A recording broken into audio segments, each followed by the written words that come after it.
Woo. It is one of those episodes, y'all.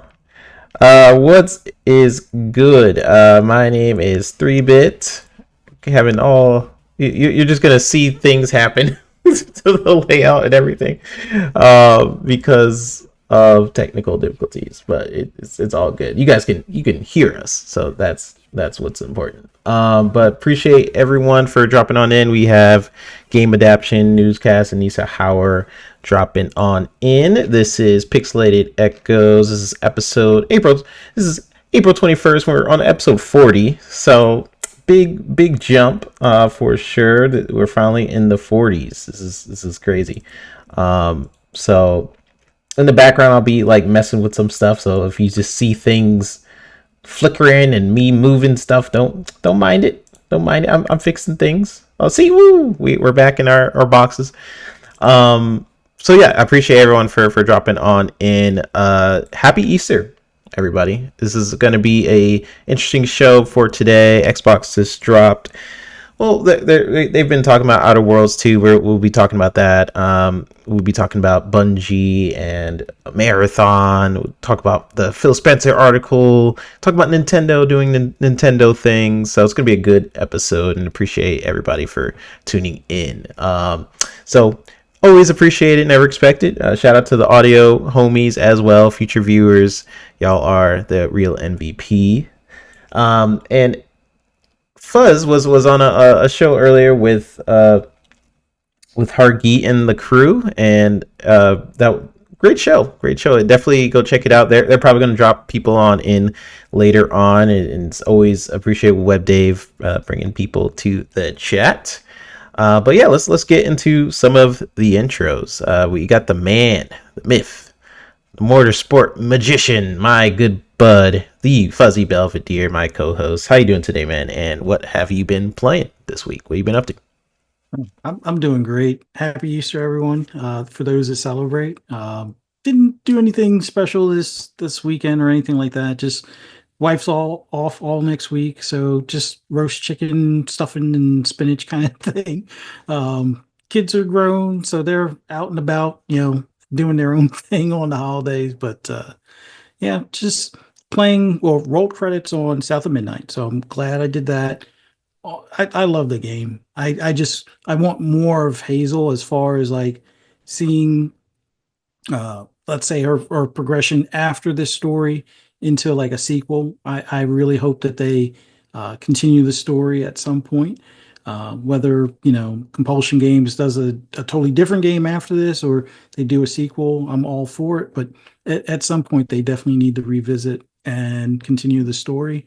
Back to AC Shadows, about 80 hours in, a lot of side stuff done. About halfway through the main story point, as far as killing off some of the people or sparing some of them if you can, and liking that overall. Although I love the brutality of Yasuke and hate his climbing or lack thereof ability. He not climb at all? Is he He just can climb, but he doesn't have the hook, so he can climb like if there's a ledge right above him. It doesn't have that like what Naoe has. So it sucks on some of those viewpoints if you try to use him to get them. Naoe is much better for getting the viewpoints, but Yasuke to me is much better for just the brutality of kicking people through like those paper doors or knocking their head clean off their shoulders. Like that's the stuff I really like to see in the game. It's a visceral, violent, just brutality of those, any of your enemies type of thing. But yeah, Naoe is great for the traversal stuff, way faster than Yasuke. But it is kind of funny when Yasuke does get on top of Viewpoint and he does that leap of faith into the hay bale. It's like it just obliterates the hay, and he's like, "Oh, I meant to do that. Oh, nobody saw it. It's okay." It's like you could tell he wasn't meant to be the most acrobatic style samurai, but that's not what he was built for. But with Naoe, she definitely slices and dices. Just don't get cut by the other people because you're going to lose a good bit of your health, and that's the part that sucks. That she's so easily to down or get chopped up, but Yeah, I like playing as Yasuke, just beating people to a pulp kind of thing. But other than that, haven't tried Blueprints just yet. Downloaded it, probably get to it next week or later this week. Been playing a little bit of Undisputed. I don't know, just kind of on like a. I really wish there were more games that had Tyson in them. Unfortunately, Mike Tyson is only in like Punch Out and a few of the UFC games Oh for yeah. some reason. But other than that, building your own type of Tyson in the game is kind of fun as far as playing against the computer component opponents and stuff like that. Still playing a good bit of Forza Horizon 5. Haven't touched GT7 in a bit after they did that update with the Sophie AI, which is good, but they still only do the single file starts, which is annoying to me being a racing fan. But with Forza Horizon 5 coming to PlayStation this week, I'm ready to see what the if there's still slander about the greatest arcade racer that exists out there, and what some of the PlayStation Nation have to say about it. But I'm pretty sure they'll get their enjoyment out of it. They'll enjoy it silently, kind of thing, Hmm. and there'll probably be even less people playing GT7.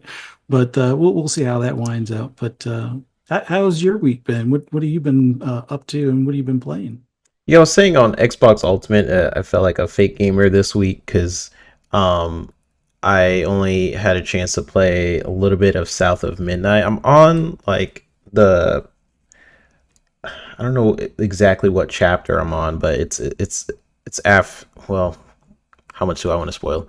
It's probably if I were to guess, it's like five, six chapter or something like that. Okay. It's pretty further in, but this week has just been insane for me with like all the jobs that I've been doing this week. But overall, I did get a chance to play a little bit more today, so I was happy about that. And then I sometimes get into these weird gaming funks where I play the most random things. I go from like playing the mainstream stuff, like what the latest Game Pass release or something like that, to Mm. jumping into like Marvel Snap. I'm like, okay, like where the heck did that come from? Mm. So I've been playing a little bit of that. Some Marvel Snap. I've been playing Balatro again.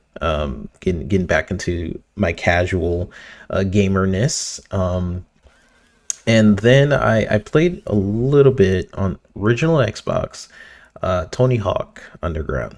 Nice. So like I've that's my favorite Tony Hawk game. I just wanted to see how well it aged. Because in my brain, right, it's amazing. It's like why haven't they done this yet or something like that. I still really like it, so I'm glad that it aged well. Sometimes don't go back to certain games that you liked as a child because you play it again. It's like ooh, that didn't age well. But no, it's still really fun for me at least. But yeah, that's mostly the games I've been checking out. Nice. I really want them to revisit certain backward compatibility games. I know there was a period where Xbox stopped for a minute because they went to all these different publishers and got to the point where they kind of ran out of ones they could do on the original Xbox because Activision wasn't willing to do it. But guess what? They own them now. You got no choice. So I hope they revisit some other Xbox games and like it's been a minute too. Like we know they wanted to release all the Call of Duty games and stuff like that. Still haven't done it. So I'm hoping maybe June, the June showcase. A lot of people have already forgotten about the whole Call of Duty thing. So I hope around the June showcase we will hear more about that. Maybe surprise drop now that people like completely kind of forgot. I almost forgot about it just till now. So that could be very exciting. So let's jump into our first topic. So again, just warning for everybody in the chat. This is gonna be such a sketchy visual episode just because my computer hates me today. So bear with us visually, but audio wise, I think we'll be okay. But Fuzz, take us away with Outer Worlds 2. What do you know? Some things that's happening. with the game? Yeah, like for the, oh, wait, am I, let me just make sure I'm not on mute here. No, you're Is good. my, okay. Um, as you know, Xbox announced that they're having a showcase here for June 8th, and right afterwards, they're going to do Outer Worlds 2 as far as the basically the dev direct or deep dive after the showcase. And some of the key things that they've always wanted to do as far as Obsidian with Outer Worlds is to make the game bigger and more of a grand RPG in the fashion that they normally do, just a bigger world, more characters, more things to do, better, armor and weapons and stuff like that, better abilities with some of the ailments or negative effects that you would get and making those more fun.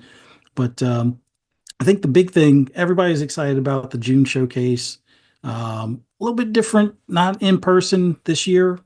They're going to save a lot of that effort to put towards a fan fest, at least from what I'm hearing, for sometime around PAX West, possibly, or at least later in the year. It's going to be more of like a 10th anniversary of Fan Fest, if I'm not mistaken. But all of that aside, June showcase, we're going to get insight of what we will see for the remainder of this year, as well as leading into next year, which we kind of know Fable will probably be possibly in early 2026. But we'll see how that goes. Um, but we'll also have that focus at the end of the showcase for Outer Worlds too. So have you by chance finished or played Outer Worlds 1 at all? I never finished Outer Worlds 1, but I remember playing because I just would screw around and do missions, and I never ended up beating it. But um, I always liked how it was like a smaller feeling game compared to like a Skyrim, of course. But Mhm. I feel like there was benefits to that when I played the first Outer Worlds one. Like it just because it felt more condensed, it felt like they were able to polish certain experiences and I Yeah. don't know, it just felt like pretty good. Did you get a chance to beat the first one? I haven't beat it, but I did do one of the shortcut endings. I hope this isn't spoilers for anyone that's been out for a while. There Yeah. is a way you can turn in the doctor that helps you. That's one ending that's not canon, I guess, because considering how there's a two, um, I don't think we want to. I don't think they wanted us to turn them in, but that's one of the endings that you could do, and I think there's an achievement for it. It's like backstab or something like that. But Love it. I'm about, I want to say 60 hours in, and I purposely started doing a lot more of the side missions for the companions than focusing on the main story. The one thing that they did awesome in the first Outer Worlds 2, which it seems like they're going to expand upon the companions you come across and the meaningfulness of them, or how you can treat them or dismiss them and things like that. But the companions, at least in the first one, were meaningful, and you wanted to either keep some certain ones around or mix and match who you brought with you to the planet, for some of the missions, because some of them had the gift of gab, some of them had better insight on, workarounds. Others had it where they could kind of brute force things or figure out how to bypass certain locks and things like that. So, given how there's more of a focus on the companions and the expansion of how many you can come across, I think that's going to really make this game even more interesting. Add to the replayability, probably add to the amount of time you spend in that world because of it being um, so much fun, for those interactions or just some of the side missions, some of the crazy things that you'll come across.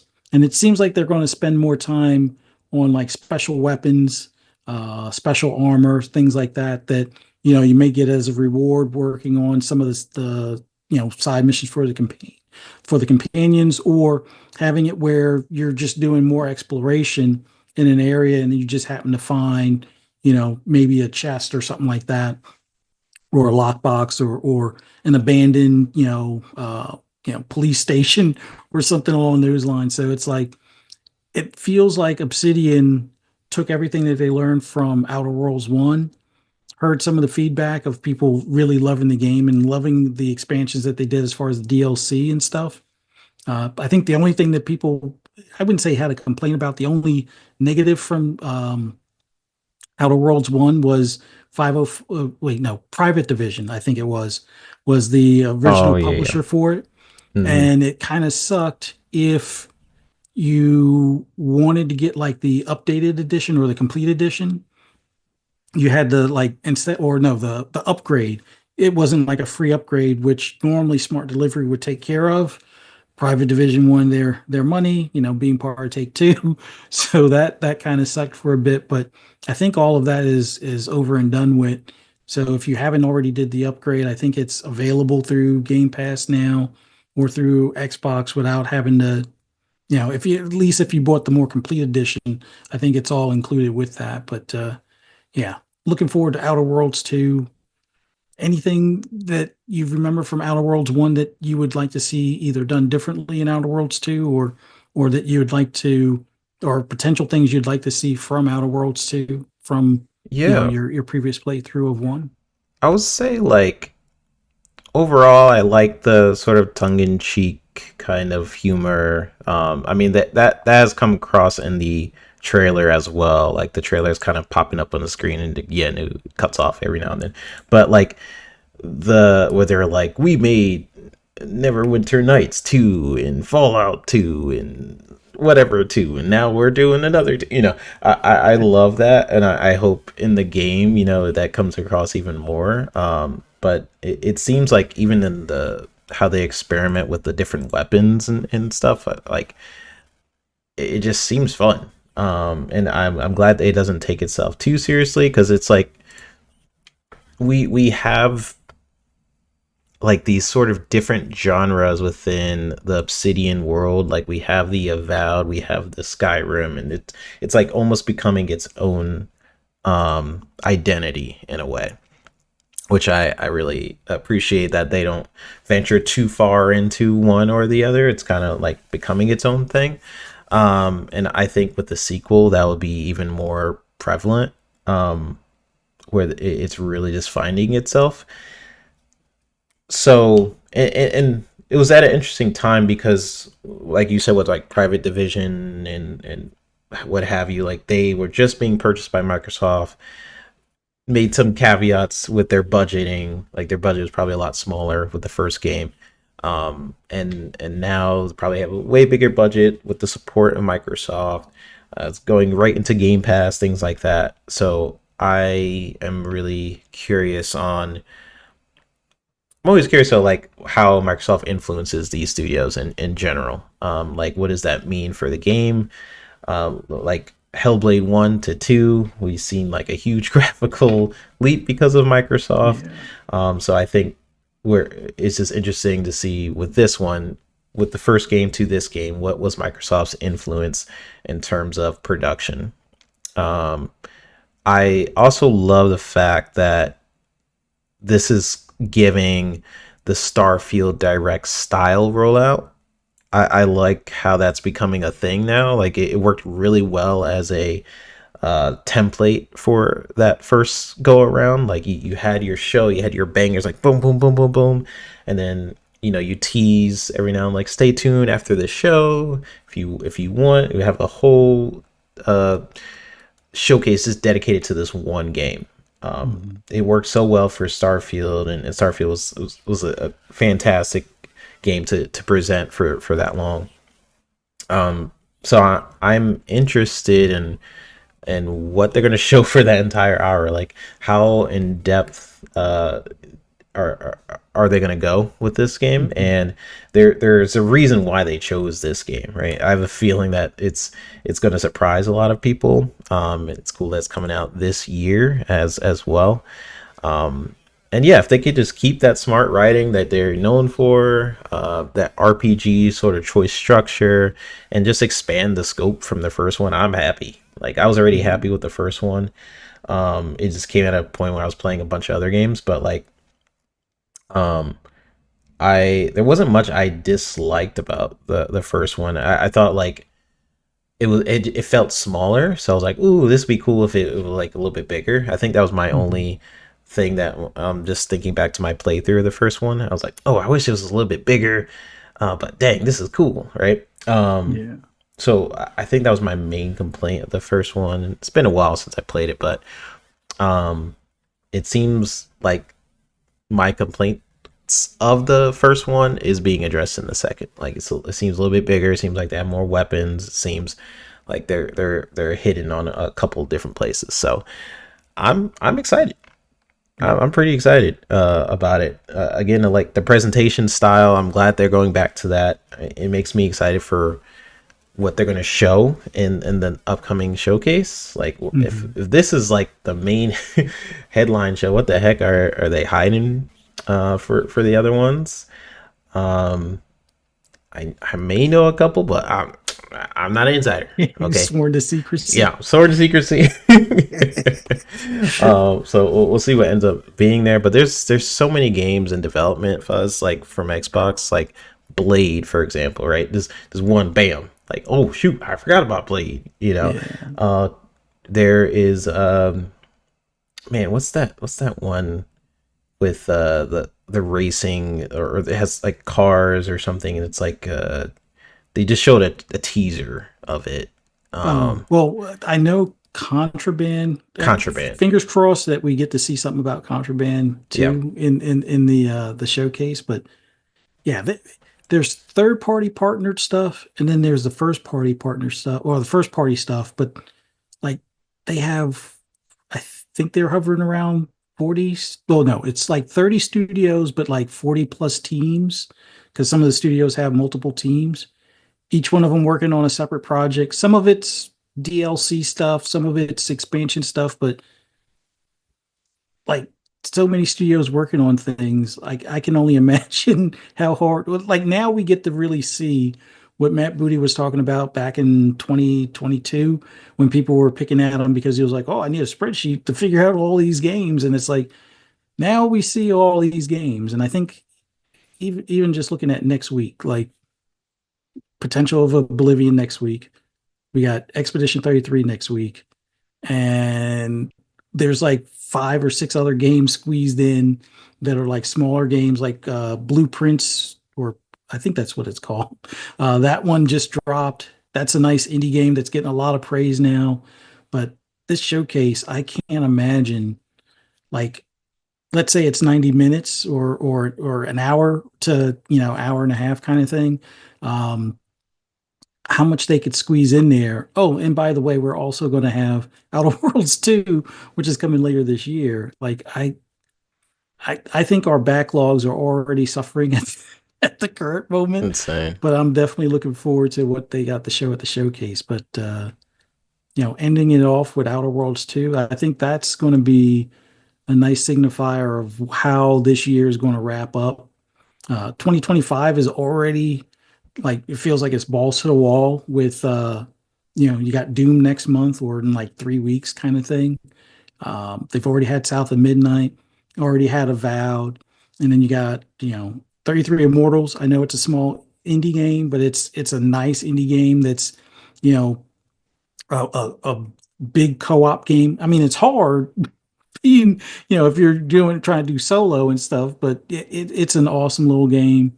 Yeah, Expedition 33, like I said, coming next week, or later this week.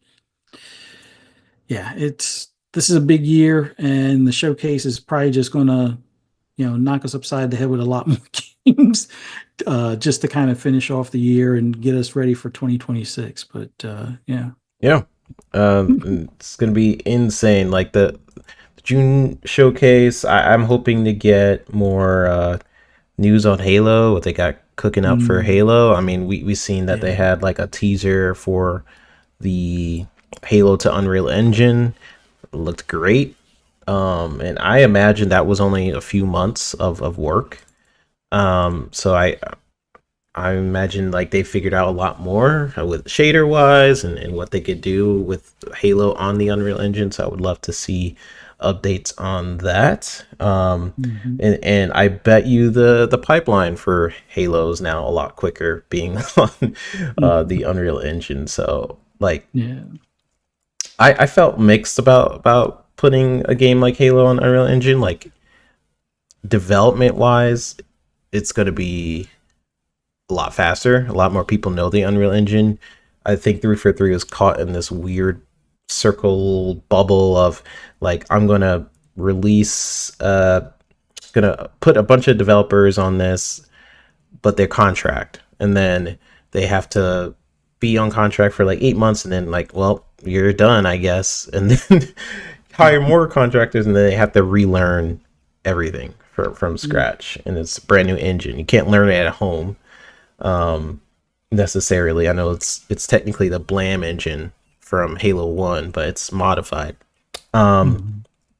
So anyways, like I'm excited to see some updates for that. There was a time when Xbox and Halo was like intertwined, like this. Like we had Master Chief on the dang Xbox Series Yeah. X box, right? Mhm. So I feel like they've been holding off on that a little bit, trying to give life and breath to their other franchises, which I'm fine with. But I mean, I always got love for Halo, so I hope there's a tease. It could be Yeah. stuff for Infinite. I don't really care. I just want something. Well, it's about that time because, like, we got to see Infinite, I think, like 2 or 3 years early. Like, it first started, it was like a teaser of the Slip Space engine kind of thing, where it just showed like some of the animals or the wildlife and the, like the rings and the water and stuff like Oh, that. But yep. I'm curious to see if, considering, I guess, next gen might be 2027, maybe 2028.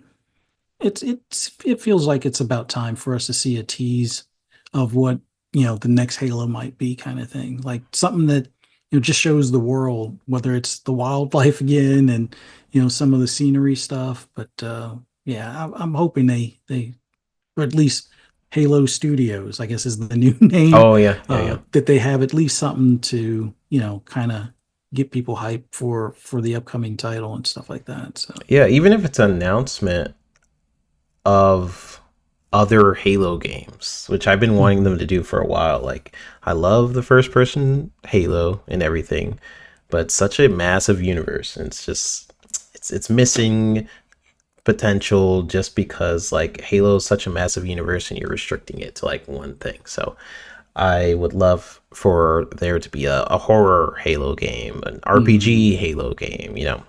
Yeah. So that's just my wish list. We'll see what they end up doing. I know it's going to take them a minute to finish the next Halo, but I'm hoping with it being on Unreal, we'll speed it up, and maybe they're like, "Ooh, we got something cool to show." So we'll see. We'll see. We got a Yeah. mini topic, Fuzz. Yeah. And shout out to Web Dave, of course, dropping people in, as we mentioned in the beginning of the show that you might do. Appreciate you, Web Dave, if you're watching this on Zevry Play. And everybody dropping on in from his show. Fuzz was on there earlier, so you guys could definitely go check out that episode, maybe after this or whenever you guys get time. It was a good one. So definitely go check it out. We got let's get to the chat first before I jump into this little mini topic. We got PTK Blam saying happy Easter to chat. Love you, brother. So cool to see you in here. Happy Easter to you as well. Talos Ray saying hello to everybody. Poison in here. He was mentioning we've been rated by the Gamers Council, and earlier he's doing the Discord and stuff like that. Again, it's completely fine. I've been on FSP, the Fun Speculation Network, for 5 years, something now. We're like fam over there. So I the shows I'm on with Mav, I consider basically like, yeah, like whatever. So if you want to link Mav show, we're you know we're pretty close. So all good. I don't think for a minute I'm gonna make a Discord. So my Discord, his Discord, same difference. For me at least. So appreciate you for clarifying that though, Poison. We have Fuzz saying I've been playing PS1 games all week. Crash 1 and 2, Spyro 2, and Final Fantasy Tactics. Nice, man. Yeah, I've been feeling a weird sort of thing where I just been wanting to play older games, which happens sometimes. So, and I do love when it happens because it's like it could go either really wrong, where I'm like, ooh, this game, this did not age very well, and this is trash now. That happened with this movie I watched called James and the Giant Peach. I watched that movie all the time as a kid, and I rewatched it, and that was a mistake. It's not as good as I remember. Uh, Jaco Six saying, "What's up, dude?" Yeah, appreciate everyone for dropping on it. All right, so let's get into this mini topic. It's about Oblivion. So you guys probably seen by now an official Oblivion remaster. It's most likely on the way. We got some leaked pictures and stuff. I think someone in the FSP Discord showed some side by sides of what's to come. And yeah, it looks like Bethesda's cooking something internally. But the big question for a lot of people was, and I'm just curious on your thoughts, Fuzz, like, what does this mean for Sky Oblivion? So Sky Oblivion, if you don't know, it's a massive fan-made remake of Oblivion running inside the Skyrim engine. And it's been in development for like 13 years. So it's an insane commitment.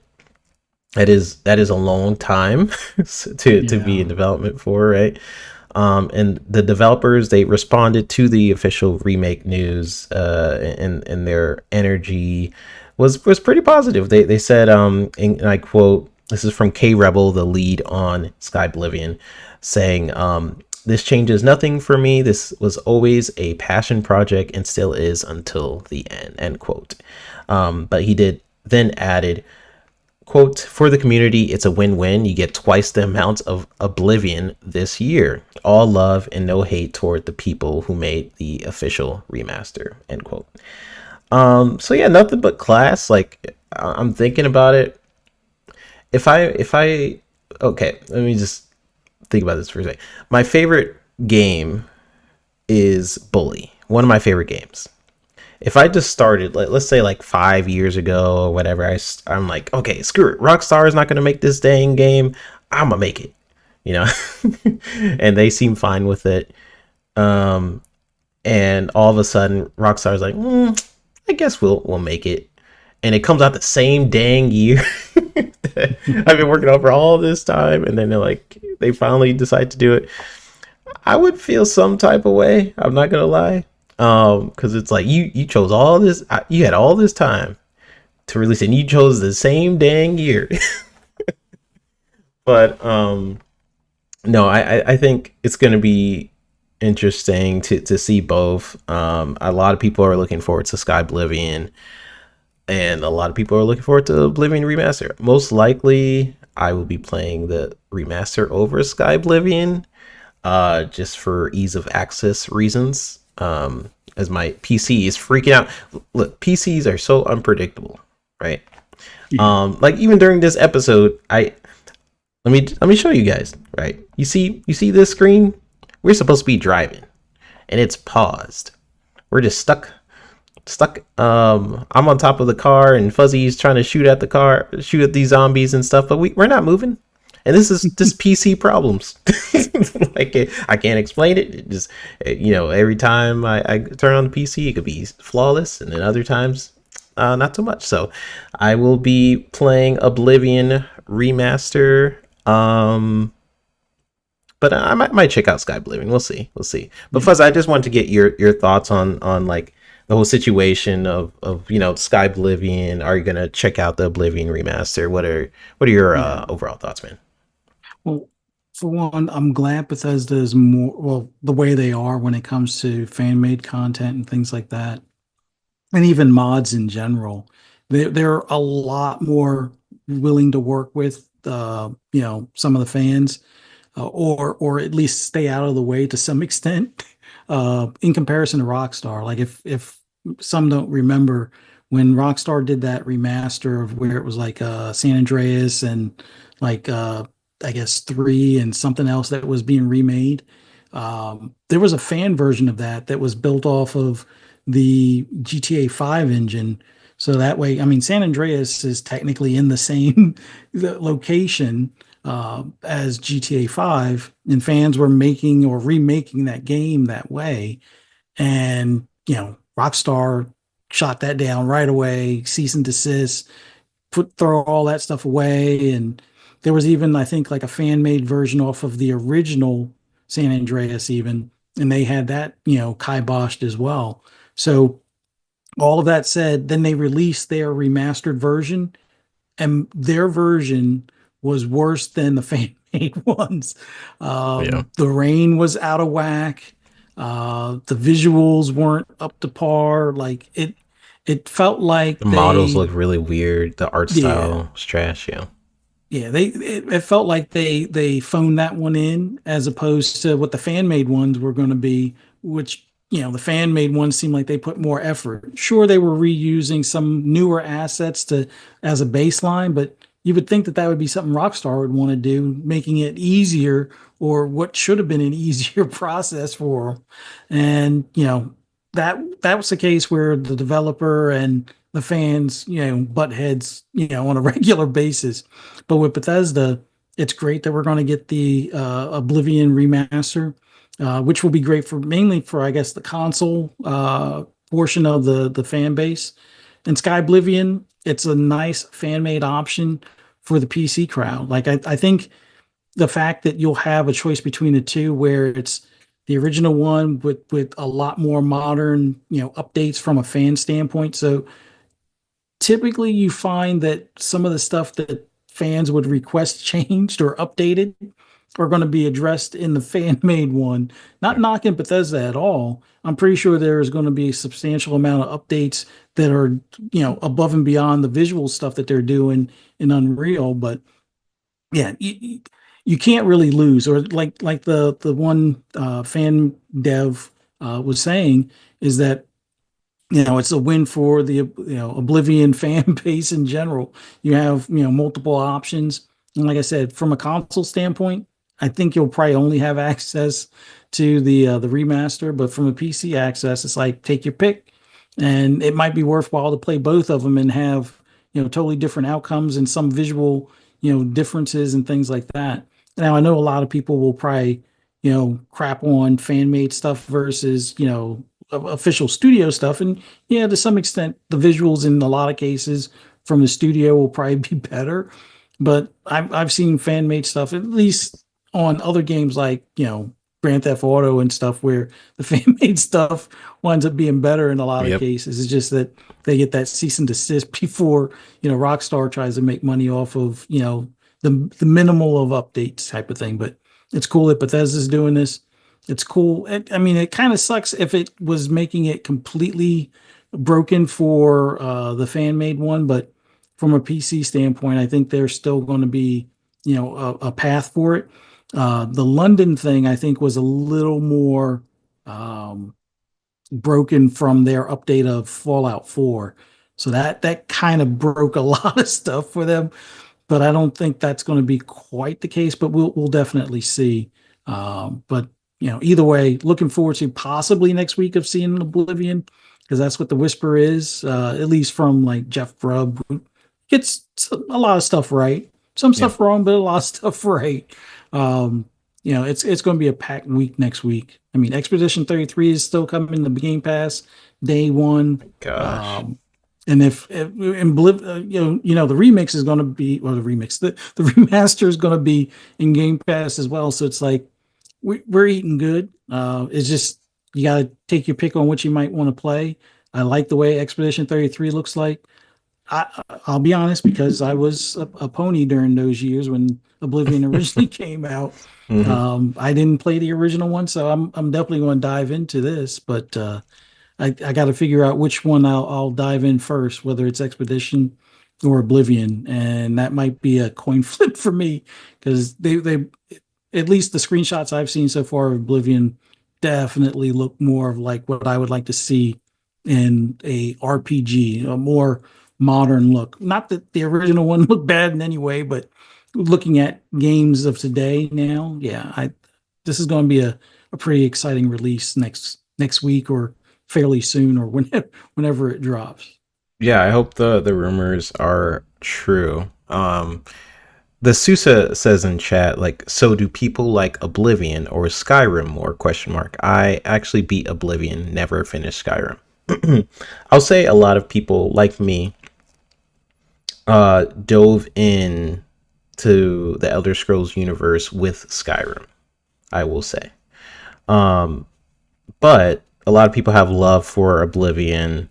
Um, there's a lot of things that people wanted to see in Skyrim that wasn't in there, but was in Oblivion.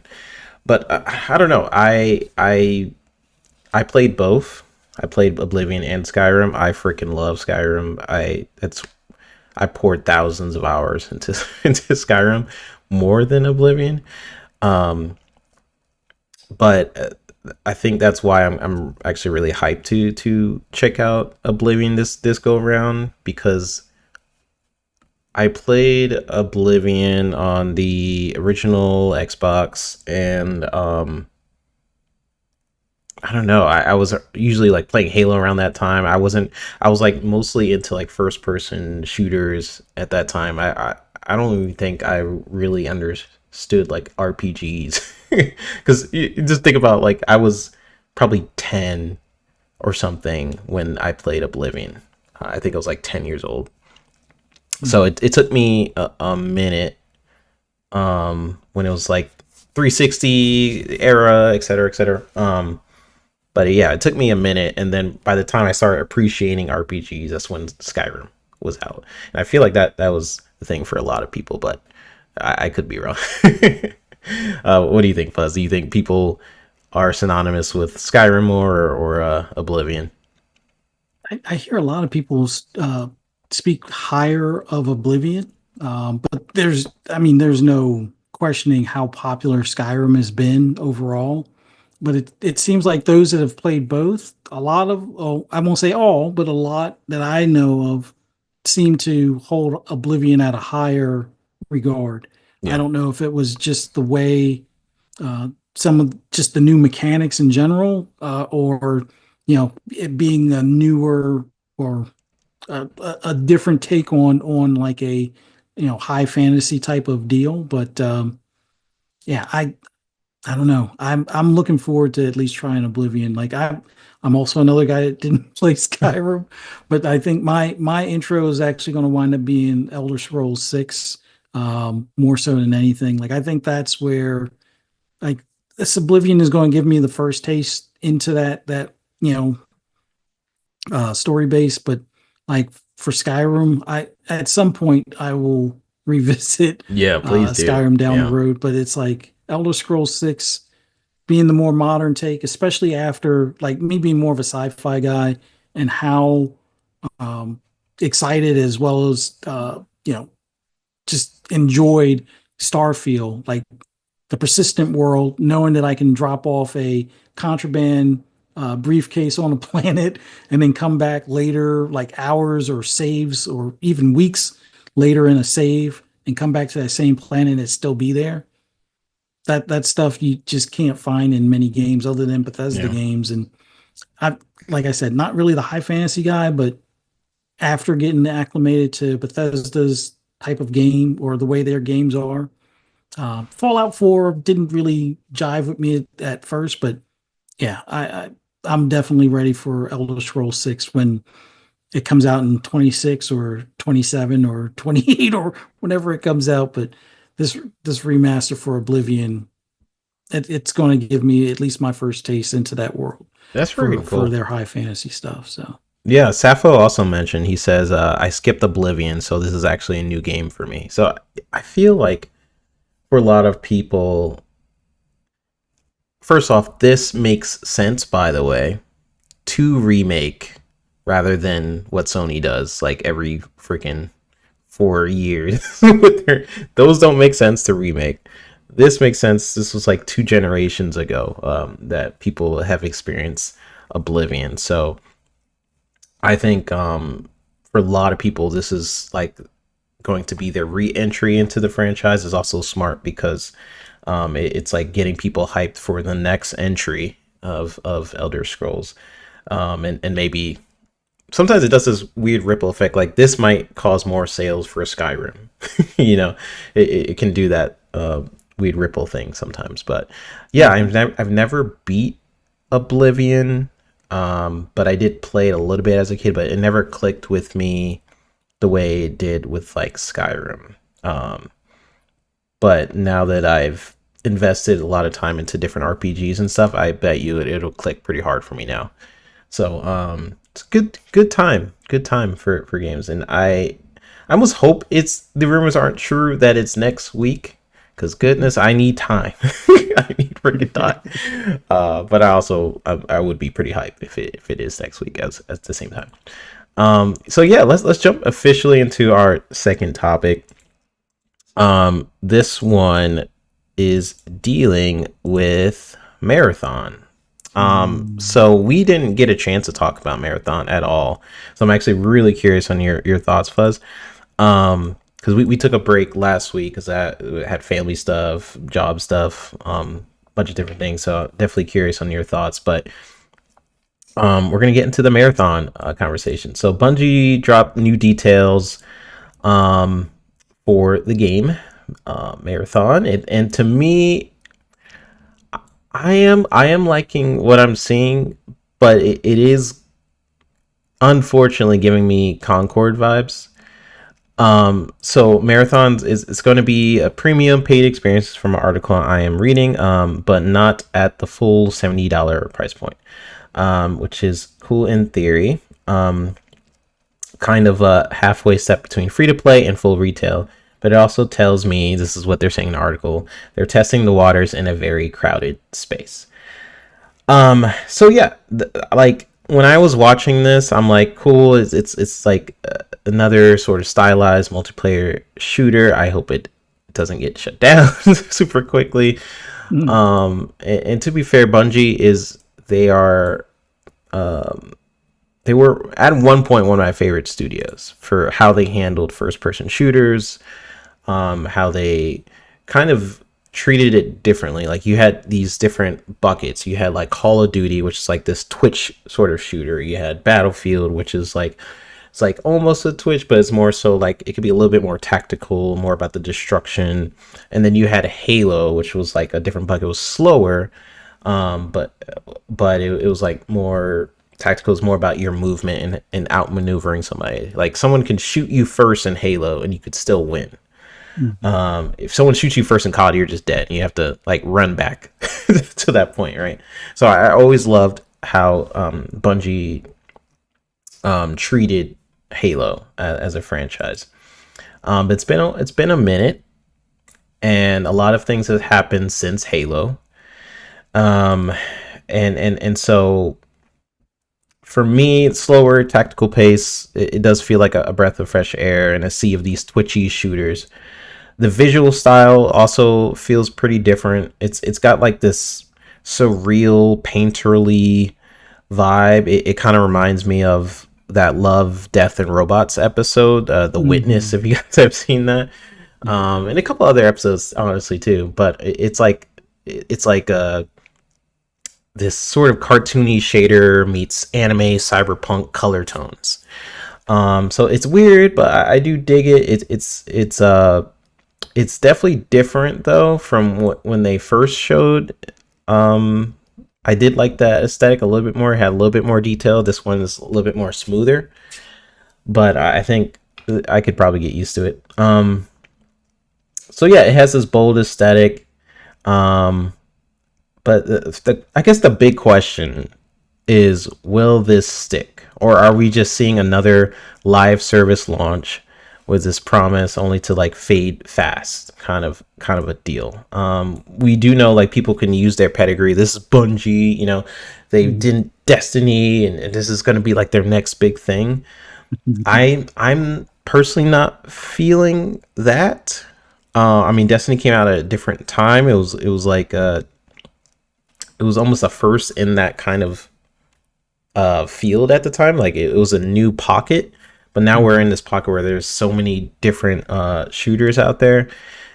Maybe it can differentiate itself enough because of its style and because it's not just like you're dead. It's a little bit slower. So it does have that going for it, but where I feel it's giving me Concord vibes is the fact that it's not free to play, so it feels like it's doing that that same thing that Concord was doing, like the same mistake. Like you're entering a crowded market, Mm. and you're like, hey, we are different. We're Bungie and stuff like that. But you're going against games that are free to play, and they are very high quality. So, not to say this can't find its success, but I'm just a little bit wary with this game. Specifically, and it's not because it's owned by Sony or anything like that. I had similar vibes with Concord, where I'm just like, well, Concord kind of did it worse in my opinion, but with Mm. Concord, I was just like, you're entering a very crowded market. What are you doing differently? And you're charging people, and you didn't learn anything from your beta. You basically looked at the beta numbers, and you still released it anyways. Um, so I'm just curious, Fuzz, like, are you also getting these vibes, or are you just looking at it like, oh, this is actually for me? This seems pretty different. Maybe it's just me, but there's definitely some cool things there, like gameplay Yeah. wise. But yeah. Did it impress you? Like, what are your overall thoughts? I'm kind of all over the place on this because as someone that's not a huge fan of extraction shooters, there are two particular ones that I've played. One that's really close to my heart, and one that I kind of like, but I wish they had a single player part earlier than what they did. The one that's closest to my heart is Division. And I know a lot of people will say that's not no, it's the real mass public first extraction shooter. Um, sure, Tarkov released first, but it wasn't mass market. It was much smaller when it did its initial release, and we're talking about maybe a year or so difference. One being PC only, the other one being primarily console, which I think the PC version released at the same time on Yep. Division One. I could be wrong, but I'm pretty sure PC was day one as well. And the big difference with Division, you don't lose the gear that you brought in. I'm not saying that this has to be that way, but that would probably make it easier entry, and it would probably go further for mass appeal. Because Division was like the stepchild, I guess, to Destiny, but maybe it was because it was Bungie versus Massive kind of thing. But I think if Bungie kind of copied some of that, where you at least keep the gear that you brought in, maybe that would be more appealing. Like I know there's going to be probably 2 million people playing the closed beta because of pre-orders and stuff. Like the Mhm. Bungie name alone will get 2 million people to play this game at launch or early on. Maybe even more so, considering how well Destiny did at launch. But being the extraction shooter, I figure maybe not every Destiny fan will be up for this. But all in all, I think this will show much better numbers than Concord. Now, where I'm a little concerned is they could probably do something a little different when it comes to wipes versus Tarkov. Like, now, bear in mind, my experience with Tarkov is extremely limited. Played on one of my son's accounts for a very limited time. Um, Considered getting the single player thing at the end, but then they got rid of their midnight edition or something, and the price went from 150 to 250. And I was like, no thanks. Let them figure out that arena thing first. And I don't really care for the arena. Maybe I'll just get the single player and the normal game. But for anybody that hasn't played Tarkov, but you've played Stalker 2, think of Stalker 2 without anomalies and the intricacy of the inventory, the intricacy of attachments on weapons. Um, Gear is a bit different, but the armor, to some extent, armor levels and penetration levels for different ammo types, that's probably the key thing that makes Tarkov what it is. And the fact that the even though it's very repetitive, and what I mean by repetitive, every wipe you're essentially doing the same side missions. You're getting certain vendors, certain things that they request, and 3 to 6 months later, you're starting all over. The starting all over factor for for marathon, I think the one advantage they do have over Tarkov is that you get to keep your cosmetics. So maybe you bought a special skin or worked and unlocked a certain skin that you'll be able to keep for the next wipe or whatever. That's not the case. At least last I played, like the tracksuit, you don't get to keep. The helmet, you don't get to keep from Killa or anything along those lines. So it would be nice if Tarkov adjusted to be a little more user friendly. But then again, I think that's what appeals to a lot of the hardcore that play that game. But being that it is very repetitive, the hardcore will always be the hardcore, and they'll usually be the ones that are able to get to armor faster, better ammo faster, unlock better vendors faster. So Marathon has to differentiate itself, and it sounds like that's part of their plan in their wipe, where it won't always be the same missions that you have to do each and every time. They'll be able to change things up, so that'll keep things interesting and hopefully keep the player base engaged a lot more often. But just like the Division's Dark Zone was, I wouldn't say toxic, but it was a place where some were scared to really, engage in. Like the first division, even though I think the Dark Zone was harder in the first division, I think I had more fun there because you had enemies or NPCs that could one shot you. Like some of the snipers from the LMB could snipe you from like a block away and you're dead in one shot. So before you even get, somebody try to gank you for the stuff that's on your little like tent roll or whatever on your back type of deal, you're already taken out by the NPCs. So it's definitely going to be something that I think a large part of the player base is going to have to get used to.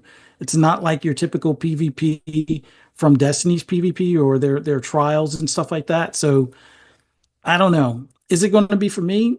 I'll give it a try. I don't feel like I want to pre-order it to pay for entry to try. Like they really need to do an open beta. I'm already signed up for the pre-alpha or whatever, or the one of the alpha test type of things. But I'll try it. I just don't feel like giving them $40 to $60, which that's another thing. Like it's not going to be 70.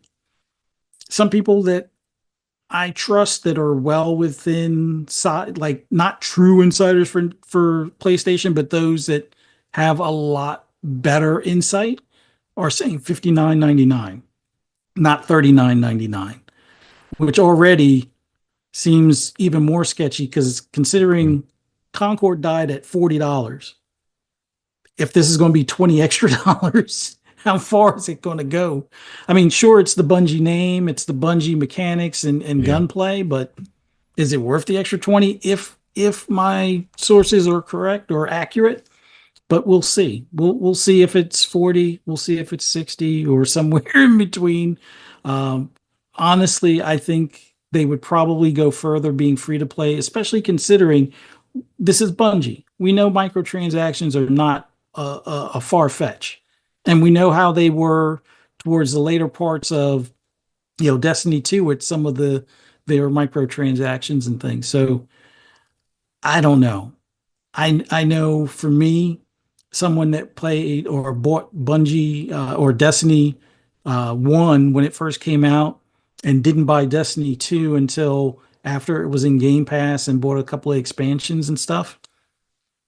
I don't know. I don't know if this will have the staying power. I hope for their sake it does, because otherwise this might be the end of Bungie as we know it, and that would suck. That after they broke up with Microsoft and broke up with Activision, that it took Sony to like stab them in the heart kind of thing. But yeah, I'm I'm not even a dev and I'm worried about this. Like I'm worried about Bungie. Like I shouldn't be because they've, kind of, outbeat or outplayed my favorite game, like I said, the Division, with Destiny, the Destiny series and stuff. But I kind of feel like this game should have a single player, even if it's something as simple as, oh, your single player aspect or your PvE only aspect is scouting or possibly dropping med kits over the wall for those that are in the recovery zone or whatever they choose to call it, kind of thing. Like at least give some people some familiarity with the maps. Like the big thing with Tarkov, you could play as a scav, which after you burn through a lot of money, getting killed and losing your gear, you can at least play as like the civilians, or not civilians, but like the militia that's on the other side of the wall, or in the zone, and you could at least come out with a maybe an upgraded weapon, or a better vest than what you have currently, so you can get back into the regular part of the game where you can do the extraction of stuff type of deal. So is there going to be a scav thing, like a scav equivalent for this? It sounds like, I guess, factions are going to have like donations. I don't know if you'll get bonus points or XP if, like, hey, I got duplicate of this rifle and I've yet to lose my stuff on the past three, entries into this extraction zone. And let me donate it to the faction. So some, lucky or unlucky SOP can have something to go into the zone with, type of thing. If you get like a ton of XP to level up that character, is it, going to be something worthwhile? Or is that how the factions donations will work? Is it always going to be like some sort of base level gear that you can always have access to, that even if you get knocked on the head as soon as you enter and lose it, you can always go back and get more of it?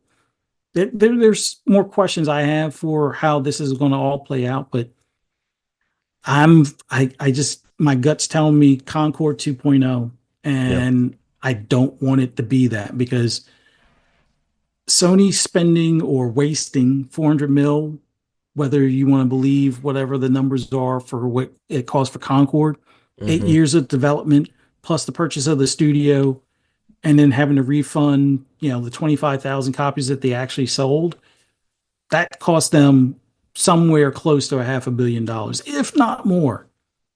This will probably be even worse if this fails. So I hope it does well. I hope, if it doesn't do well from the jump, that Sony doesn't instantly pull the plug, and allow Bungie to kind of regroup and pull out another, what was it, Witch King, or whatever the first DLC from the first Destiny that kind of turned things around. Hopefully they'll have the opportunity to do that. But I don't know. It looks interesting. It has some appeal to me. I'll try it, but I'm not paying up front until I'm not paying them a dime until I know it's for me to play. And then from there, I wish them the best. That's all I can say. Yeah. I mean, that's all you can do. Like, you made a lot of good points. I think Bungie, a lot of people are mentioning in chat, like, they're not the same Bungie that we grew up with. And I agree with that, especially with how they handled stuff with Destiny. And I even said when Sony bought Bungie, like, this was a swindle. Like, this, they do not, they're not that worth that much, in my opinion. But and then all the different situations, like how they ended their relationship with Microsoft, how they ended their relationship with Activision, was like kind of just red flags in my eyes. It was never, and it was weird for me to think that, because Activision, you're like, Activision is a red flag, but I don't know. So I'm also getting Concord 2.0 vibes, but I really, as opposed to Concord, I'm more willing to try this. Like, because I love the Bungie gameplay formula and stuff like that. So I don't see it completely going there. But if they're charging 60 for just an extraction shooter, it's a little bit of a hard sale for a lot of people. Like, I could see if they have like a whole story mode, just like upping the value a little bit. And just thinking, like, Marathon, unless I'm thinking about this wrong, Marathon used to be a part of like that universe, right? Like, Bungie made these games before Halo. I'm trying to remember the name, but it's completely different now. Like, this is a whole different vision from what Marathon used to be.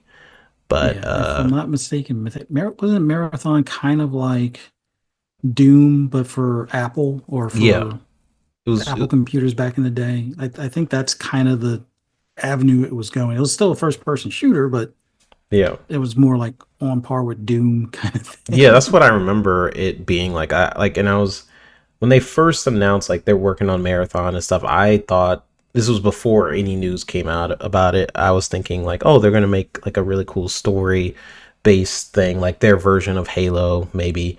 Um, well, they made Halo, but you know, like another story based kind of game, and then they said, hey, we're gonna make an extraction shooter. I'm like, oh, that's a red flag. I don't care too much for extraction shooters.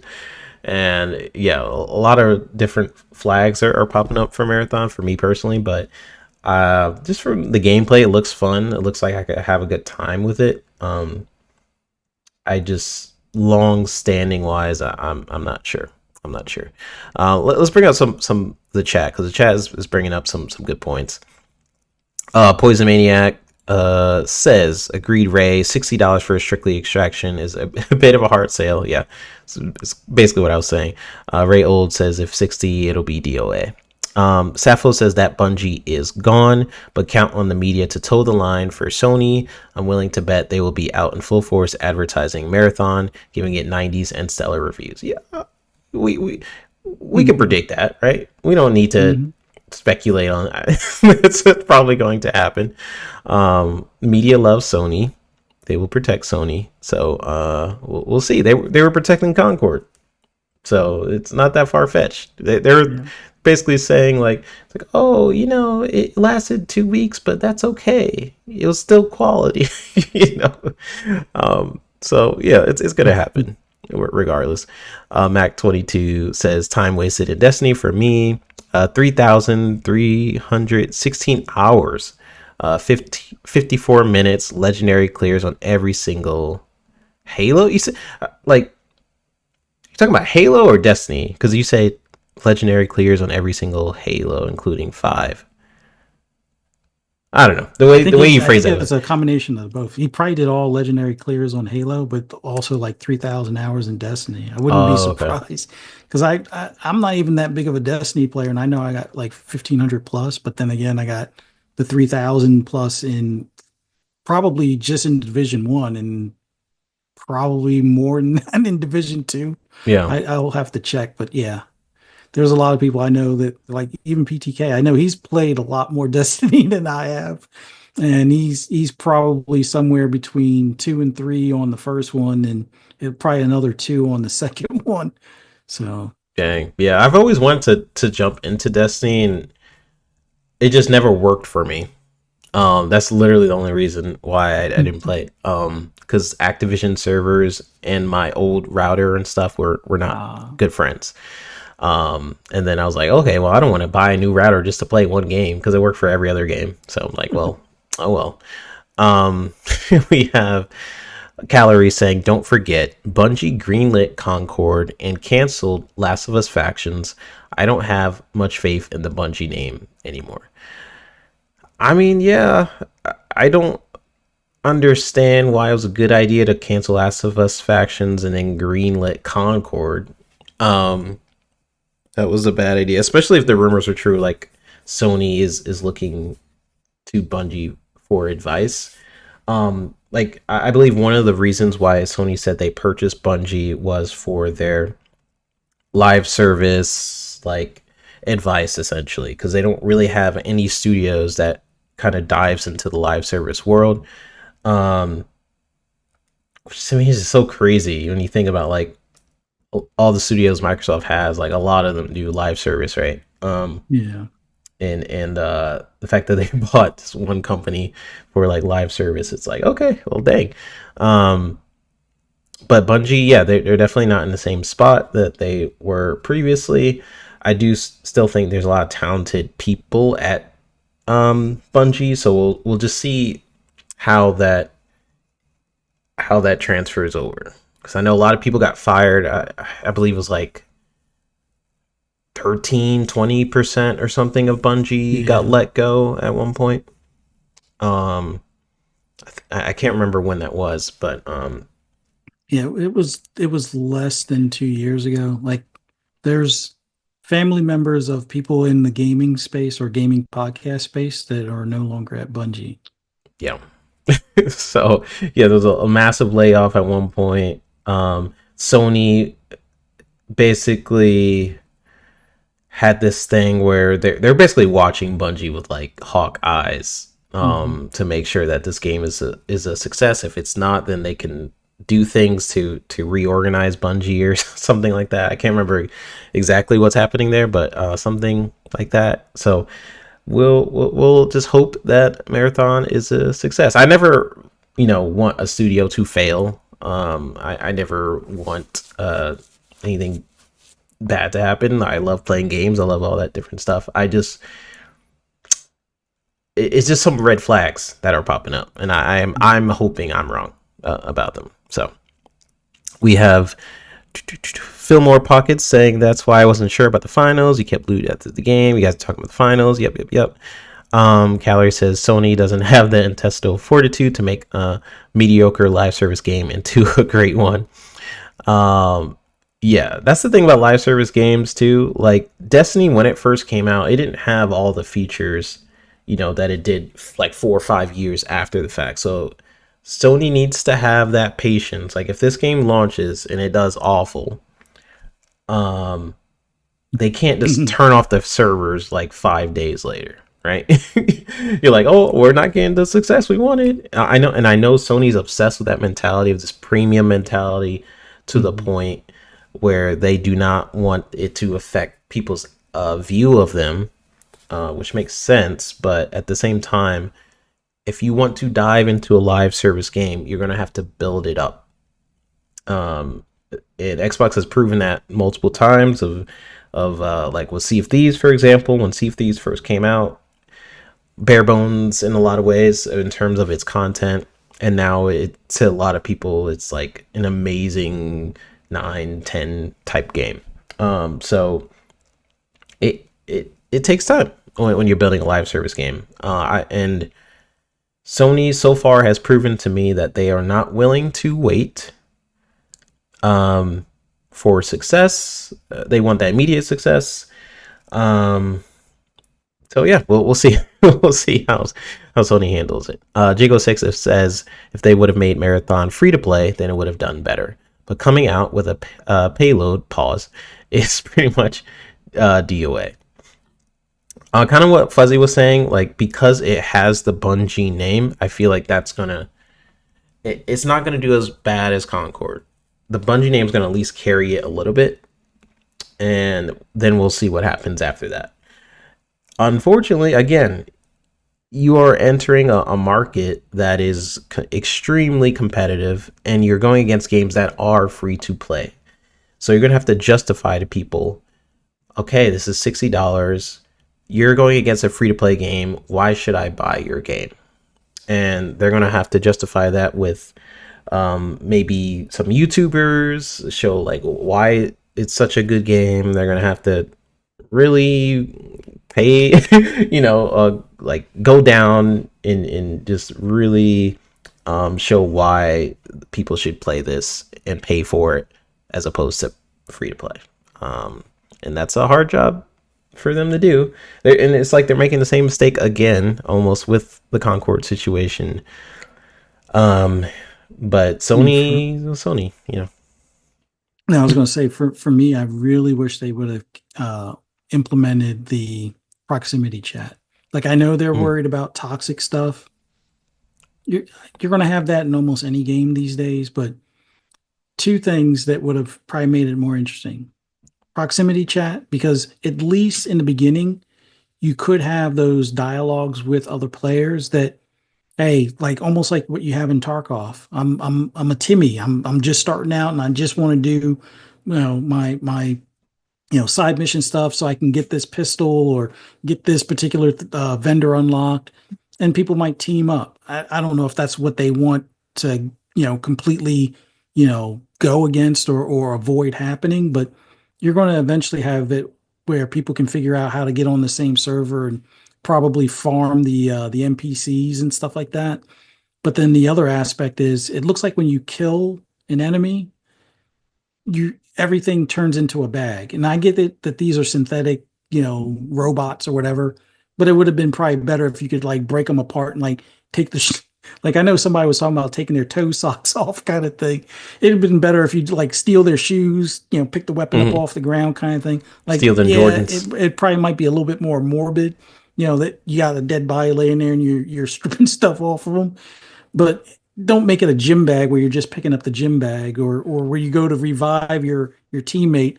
It looks like you're reviving a gym bag, and then they magically appear. Like, I don't know. That Bungie is for grown-ups. They could have made it more grown up. I think it would have come across a bit better. But we'll see if not having proximity chat is a good thing or a bad thing.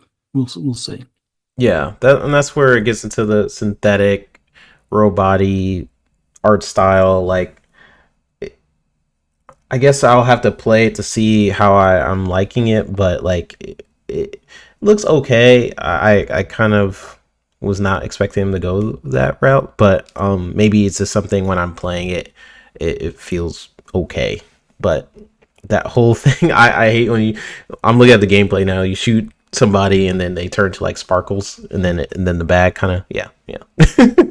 Not a fan of that. Sappho says Sony should have taken Bungie off of Marathon and had them help Naughty Dog finish Factions. That game would have been printing money on the heels of the TV show. Yes.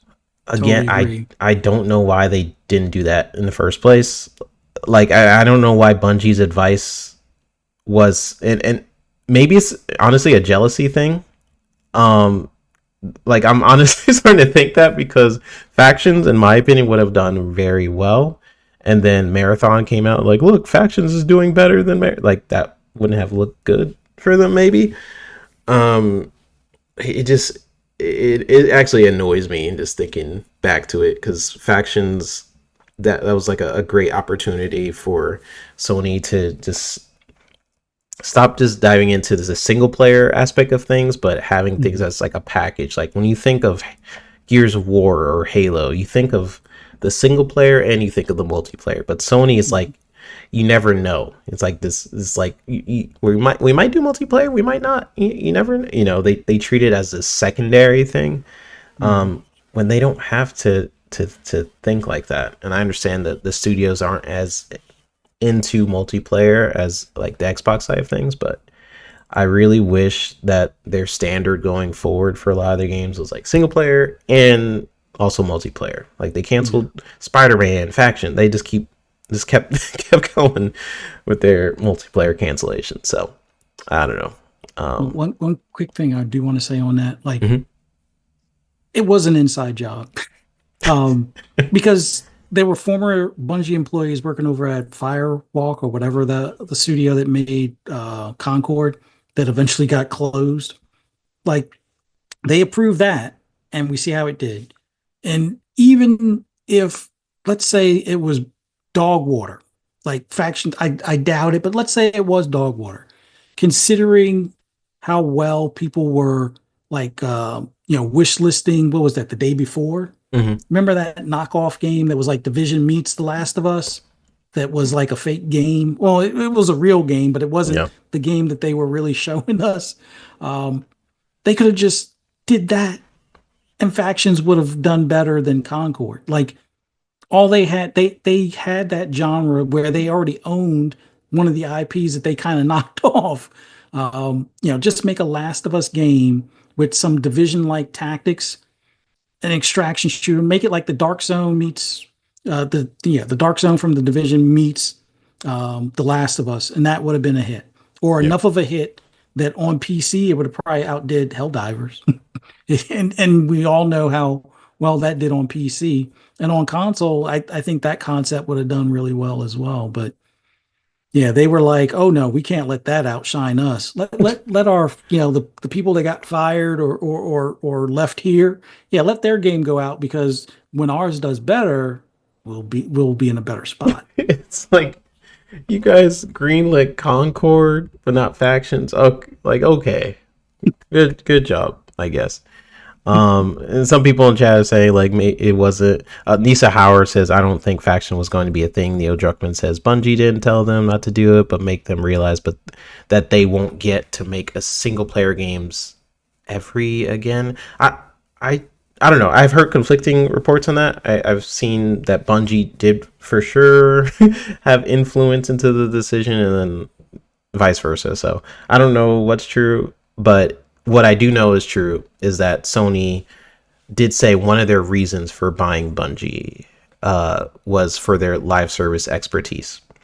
Yeah. That I do know as a fact. And it's like as soon as they purchased them, a lot of their struggles was coming to light. Like internally, they had to lay off a bunch of people.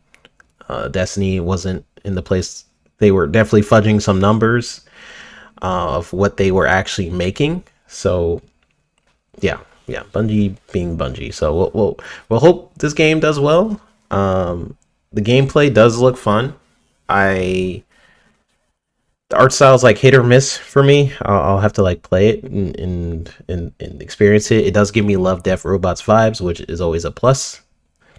I love Death Robots, so we'll definitely see. We have one more mini topic, and then we have our last topic with the Nintendo. But our mini topic is actually about Phil Spencer, the good old Phil.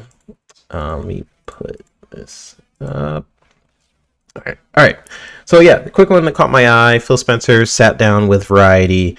I seen you were talking about this earlier, Fuzz. But yeah, he sat down with Variety, dropped a few nuggets about Xbox growing footprint in movies and television. And it's official that Fallout Season 2 is happening. It mentioned in the article. Production is already underway. The first season was a huge hit for Amazon. And Phil confirmed that not only are they moving fast on Season 2, but they're looking at more ways to keep Xbox franchises in the entertainment space. We talked about the Minecraft movie, which was, you mentioned like Jason Momoa, how successful that was, how it felt true to the game's DNA. He basically said it's less about selling the game and more about telling stories within those worlds. And to me, that's a smart angle. It's kind of like what Sony's been doing. Last of Us, we know they're making Ghost of Tsushima show as well. And then you mentioned some stuff about Game Pass, to put it lightly. So we kind of mentioned this on the Xbox Ultimate show. We kind of talked about WB acquisition. We talked about what this could mean. It does bring up to point a lot of different interesting conversations, because for one, Microsoft is technically partnering with Warner Brothers right now with the Minecraft movie. Like Minecraft is being, I believe Warner Brothers is the distributor, the creator, it's underneath Warner Brothers production, but Microsoft IP. Then we have Fallout, the success of that show, and I know people like to diss Master Cheeks, on Paramount Plus, but that was the number one show on Paramount Plus for a while. I think even up until they sold it, it was still in the top 3 at least, which was. I was like, why sell it if it was the top? But it's probably a budgeting thing. It was very expensive to make that show. So they probably just looked at like, yes, this is the number one show, but we're putting like 200 million per episode type of thing. And they're like, ooh, is this worth it? But I believe Halo has been picked up over at Netflix. If not here, definitely overseas, if I'm not mistaken. So a lot of interesting things in this article. A lot of people brought up how this means Game Pass is dying and things like that. You mentioned Game Pass and things like that. So I definitely get your views on that. But to me, it's like Phil says the same thing in almost every interview. And somehow it makes the waves. And people misinterpret it as Xbox is dying somehow. Almost every single time that Phil speaks, it somehow turns into this thing where, like, oh, see, look, Phil said Xbox is dying. I don't know how people find ways to twist his words into that almost every single time. It's actually really impressive. So I give kudos to all the people out there who has taken this article and somehow has twisted it into Game Pass sucks again. Is actually exhausting. What I will say, to me, the biggest pluses for this article was just him just mentioning Minecraft, the Minecraft movie and stuff as like a success multimedia wise. I for some reason before our show on Friday didn't really think about Minecraft as a Microsoft, um, you know, media, essentially. Like I wasn't really thinking about it. I'm like, oh yeah, the Mhm. Minecraft movie. So like I don't know. Very cool. We know they're working on like a Gears of War movie, and there's a lot of things that could happen in the future, where maybe they could acquire a studio because they see the success, like a Warner Brothers, or maybe start to make more deals, like with Amazon, for example. Like we talked about earlier on when Fallout was becoming a thing Mhm. on Amazon Prime, that it'd be cool if, like, they have the X-ray feature on Amazon Prime. You could see the actors, and you could see different like fun facts that that sometimes pops up on certain scenes of the show. It could be cool if the Xbox did a partnership with Prime, where you could just jump straight into Game Pass from Amazon Prime. Just different things like that.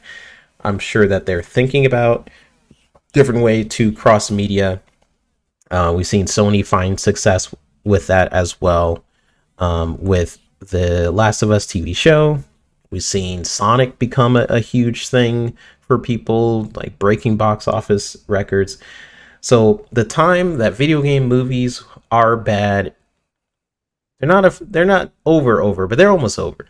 I would say they're like, they're done almost. Mhm. So just getting your overall thoughts, like, it was interesting that Phil mentioned that with Minecraft movie. We know that Microsoft wants to probably jump into that more multimedia space. Made some comments about Game Pass as well. So just getting your overall thoughts on the Variety article. What do you think, brother? Well, I love their calculated, approach to, transmedia stuff as far as picking which IPs and which partners to go ahead and bring those forward with. Now, with the Paramount thing, it was a success. Um, Maybe some contractual things, like you said, whether it's due to budget or what have you, things have changed hands. So it looks like Netflix is picking it up, which I would love to see a well, not necessarily an acquisition because that would be like $500 billion at that point, but some sort of partnership to the point where at some point Netflix is either going to ramp up their game streaming thing, or maybe they'll do away with it. But if they're not getting the traction that they want, a partnership where maybe Game Pass is, merged with their game streaming stuff, and you can get some sort of bundle on the Xbox side of things with Netflix and Game Pass or whatever, would be kind of cool. But I think having access to studios that are good partners to bring your IPs to, whether it's the big screen or TV series, is an awesome thing. And having Phil be the gamer that he is, and being in the position he is, it feels like he understands how the fan base wants, not necessarily a strict follow to the source material, but a lot more homage to the source material. Like, even though, Minecraft isn't one for one what the game is, kind of thing, but there's a lot of things for those that are into game or into Minecraft, the game, or even some of the streamers that stream the game. There were a lot of like Easter eggs in that movie. So having things like that, or having Fallout where it's not particularly the main story, but it feels like it could be inside that same universe at the same time, and everything fit kind of deal. That's the type of stuff that they're probably going to look more to do, and try to hopefully have a better roadmap or plan for things. For like with Fallout, sure, they sold a lot of copies of Fallout 4. They got a lot more people playing Fallout 76. I mean, people were even buying, Fallout 1 through 3, during the TV series going. But it would have been nice if they had a Fallout 5 closer to being around the corner. Now, I still am, you know, under the belief that maybe NXIL might be doing a remaster of one and two, or there was the leak from the APK acquisition that there was a remaster for Fallout 3 in the works, just like the Oblivion remaster. Oh, yeah. And then with Fallout 4, they did like an upres, almost like the normal stuff that they do as far as for the frames per second, as well as the overall fidelity improvements. Plus, we know Obsidian is working on something. They brought the guy back from, Fallout New Vegas, and he said he's not working on New Vegas 2, but he didn't not say that he's not working on a Fallout. So maybe it's a new location, a new New Jersey, or whatever the case may be, but kind of thing. I think they understand there is some benefit. And even looking at their competition with the Last of Us series and how that helped with the game and stuff like that. Although they're going a little bit overboard with all these remasters and complete editions and things, but they do see how those tie-ins, if timed right and done well, can pay off largely for them, like it is with Minecraft, like it did with Fallout, like it did to some extent with Halo, and they'll probably even double down more once the Netflix version is running or up and running and stuff. So Yep. yeah, I they definitely have learned a lot in that short period of time to make good movies or series to go along with their IP. But on the Game Pass front of things, you're right. Phil says the same thing, and it's like he could say, "Hey, it looks like it's sunny out," and they're like, "No, he's not. He's lying again. It's raining in Bolivia, or it's raining somewhere on the other side of the world." Like, I don't understand why people want they just want him to lie or say something different, so they'll spin it like he's saying something different, or well, he's going against what he said years ago. Well, like, things can't change. Like, certain visions change because of timing or whatnot. Like, I know the whole VR thing, people look at it, oh, that was a lie. No, it was that Facebook slash Meta was slow with their, what they wanted to do in that regard. We got the partnership. We see the fruits of it. It's being able to stream Game Pass on your Quest 2 or 3. It may not be what everybody was expecting, but it was something leading to the VR aspect. Now, like I said, it may not be what everybody wanted or what everybody thought, but it is what it is. Meta was slow, and he didn't lie, just probably spoke too soon. So once again, it's a case of that with Game Pass. Game Pass isn't for everybody, and he said this before, because there are going to be the people that buy one or two games, like what most of us would refer to as the casuals, the guys or gals that only play COD and Madden, or COD and 2K, or WWE, or FIFA, or football club, or whatever, FC, whatever it's called now. There is that crowd, and they're in large numbers. They're the ones that, if they even do buy those two games, they might be in a black hole game that takes up all their time, like an Apex Legends, like Warzone, or any of the other hundreds of free to play games that are out there. And for those people, maybe Game Pass isn't it for them, because if they're only buying two games, or they're mainly playing free to play games, why ask them to spend $20 a month, or use rewards points, or buy, cards for the subscription, if they're not really going to put it to use? Now, if you convert that casual into a grazer, as Pong Soul will say, then maybe it's worth it. But you're not going to do that for everybody. Like, there's people that I've known for years that Call of Duty every year and one other game, typically Madden, and that's it. You're not going to convince them otherwise.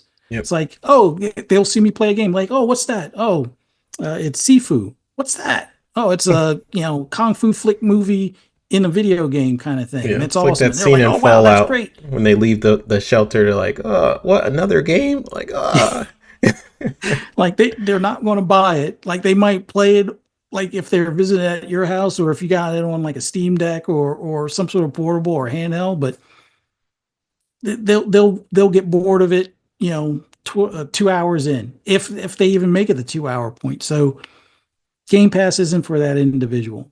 Game Pass isn't for that individual that has to buy each of their games. Like, and I used to be one of those where I would buy each of my games. Like, basically, I was the 10 to 12 games a year guy. And when I had kids, it was 15 to 20 games a year. And when Game Pass came around the time of the Xbox One X, I'm like, oh, snap, I could save some money. I don't have to spend on as many games. And if they're digital, it's easier to do the game share thing now. I don't have to worry about the physical stuff anymore. Like Division One solved that for me. Like I think Division One was my first digital only game, and I think that was it for physical copies, other than on my PS4 for like two or three that were on sale. But yeah, I Game Pass is for the, I guess you could say, the enthusiast, not necessarily the hardcore, but the enthusiast, the person that's going to have multiple consoles or multiple devices, a console, a PC, a laptop, a tablet, their phone, and they're playing on those, whether they're on the road or on their lunch break or at home and stuff like that. Like the guy or gal that wants to try a few different games. Like they saw Hades in Game Pass years ago, and that opened them up to roguelites. And now they look forward to all the roguelites, which there's a lot of them in Game Pass. So they're looking forward to those types of smaller games. Or they were, blown away from, what was it, Outlanders? Not is it Outlanders or You the one mean from People Can Fly? Um, Outriders, right? Outriders, like Something like that. a game like that they may have been on the fence on buying. Oh, it's in the service day and date. Oh, wow. Now, granted, it had its bugs and some problems, but all in all, there have been a lot of day and dates that have entered the service, like the Sniper Elite games, which are awesome, and then a lot of people have fun with those, and they do really well both in sales as well as player base having it in Game Pass. So Game Pass is that thing that everybody wants to die off, but doesn't realize that either it's probably one of the best things to kind of help keep gaming alive to some extent, keeping that easy entry for those that might not be able to go out there and buy 10 games a year or multiple games a month kind of thing. This is a way for them to feel like they're part of the gaming space and enjoy themselves, enjoy the hobby for what it's meant to be, as opposed to being sour about, oh well, this platform only gets this game a year and so forth. That this is like a nice option, and the key thing is an option. Like there's still GameFly out there, which some people are celebrating it because, hey, I can get two games and they can be day ones of like the games that don't come to Game Pass, and that's Mhm. great. But if you're, only going through like, let's say, two games at a time or two games a month or whatever the case may be, versus somebody that's paying a similar amount and getting access to 400 games, sure, 200 of them they may not even care to try, but there's a lot more variety that they may be exposed to that now makes them a fan of that type of genre. Like a lot of people found that out with turn-based, JRPGs and things. Like they may not have been that type of gamer considering, oh, well, this was the shooter box, platform. So now they're trying something out different. They love it. Now they're looking forward to the next Yakuza or the next Like a Dragon or the next, Metaphor or the next Persona or something along those lines. Yeah. And these are the types of things that Game Pass kind of helps. Sure, there's going to be those people that want everybody to buy their games, stop renting games. But once again, you can rent in the service and then have that, play it the day that it comes out, eventually use the discount if you choose to buy it, because if it's not first party, it's going to eventually leave. But by the time it leaves, you're usually paying half price or less. So the cool thing about that is you get to play the day it comes out. So there's no FOMO, and you can pay less between your subscription and buying that game later if you choose to buy it. Who knows? You might finish it and then like, I don't need to buy it. I finished the game. I'm not coming back to this game because there's 15 other games I want to try and get through this backlog. But I don't know. Everybody, every time he says something about Game Pass, it's like they got to find something to make it where, oh, it's unsustainable. They're getting ready to, shut it off. Maybe they would have exclusives if they didn't. No, this. Microsoft is on the path to be the gaming go-to on any type of device or even any platform. Buy their published games on a PlayStation or buy them on a Switch 2 Yeah. or buy them on the primary platform Xbox or PC or get them through Game Pass and then, stream it somewhere else or download it to your laptop or whatever. This is how they're going to make money. They're going to make their recurring funds from Game Pass. They're going to make their sales from all the platforms that they sell the games on, which includes Xbox, PlayStation, Switch, and PC. And they're going to have it where they're going to have a lot of different type of devices, whether it's partnered devices like the Asus Xbox handheld, or just a Steam Deck in itself, or a Legion Go 2, or whatever the case may be. But I don't know. It's funny. He can say the same thing, and each time it's like, "Oh, it's breaking news. He's getting rid of Game Pass." Like, Yeah. did you read the article? Did you actually pay attention to what he's been saying? I don't Yeah, know. every It single feels time. weird. Like, don't be surprised. Phil says something in another article, maybe a month from now, and somehow PlayStation content creators flip it to Game Pass or Xbox is dying somehow. Don't be surprised. It's actually kind of crazy, but yeah, I mean, him saying Game Pass is not for everyone. I mean, you hit all the different notes. Fuzz, like, there's different types of gamers. But I mean, if he needs to clarify that, I mean, like, I think Poison put it pretty well in the chat. He was like, "Wow, Game Pass is optional." Whoa, yeah, like exactly. Um, like it's not for every gamer. It fits my lifestyle pretty well, just because I'm a grazer. I like to try out different games, but also like what it's good for me. There's a lot of games I'm not sure about, and I'm like, oh, I've heard about this game, but I don't want to pay 60 $70 for a game that I've kind of heard about. I'm not too, and a lot of people don't do demos anymore. So it's to me, it's like it's almost trying it out. And then believe it or not, I end up buying a lot of the games I try on Game Pass just because I'm like, well, I really enjoyed this. I might just buy it in case it ever leaves the service or whatever. And a lot of the games that are on Game Pass, what Fuzz mentions, like you get a discount on. So you're not even paying it for that full price of 60, 70. It's usually a discounted, whatever the Game Pass discount is for that game. So a lot of benefits for me, but for someone who's just playing Madden or Call of Duty or Minecraft and those are their main games, Game Pass is definitely not for you because why would you pay Game Pass every year? Like, yes, Minecraft, all these games are on Game Pass, but like that's the only game you're playing. So is it really doing? If they start implementing like maybe the DLC and some other stuff, like they give you free stuff like skins or something with that, maybe that'll start to incentivize those people. Um, but yeah, I agree. It's not for everybody who only plays like one or two games a year, but it's definitely for me because of the way I play games. So it's always a nothing burger, but we thought we'd bring it up because why not? It brings interesting conversation. So shout out to everybody who's hopping in here.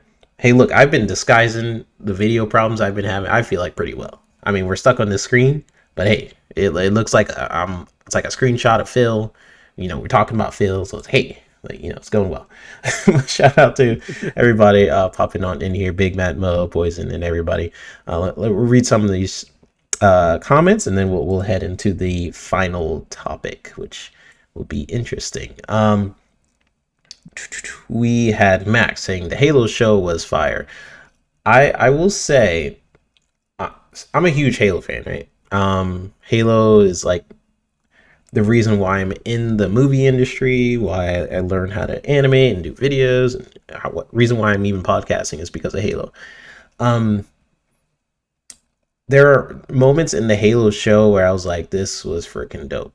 Especially like towards the end where it's like this first person view, he's like killing this covenant and stuff like that.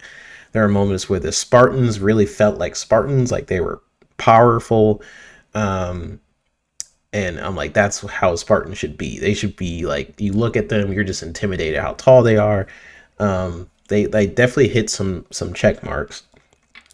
Um, I think when they just started venturing out, just kind of just because it's supposed to not be canon, is when I started to be just a little disappointed. Um, I'm just like, why? Just stick to the source. Like they just tried to be a little different. For me personally, I'm just like, you didn't even have to do that. You were right there, you know. Um, but I still enjoyed it. Like I can enjoy things in like separated from different experiences for sure. I still had a good time with it, but I think for the future Halo writers, just give me that solid experience where it's basically the books or basically the games. Um, but yeah, I did enjoy it. I did enjoy it.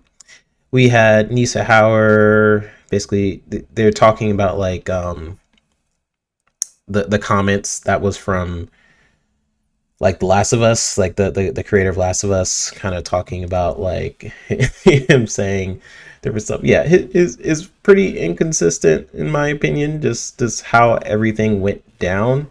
Like you spent all that time, the game was pretty close to coming out. Like factions, just based on the developers and everything, it was pretty close to being done.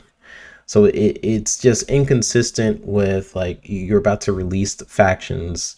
You were on stage not even that long before you canceled it, showing like concept art and stuff like that. We've seen leaked gameplay, and then you're like, nah, too expect like, come on, yeah, it doesn't make sense to me.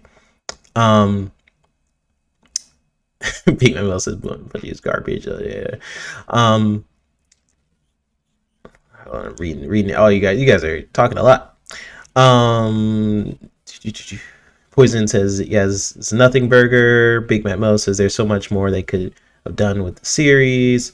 Um, People talking about Outriders. That's a game I have to revisit for sure. Outriders is like, to me, it was a really good game.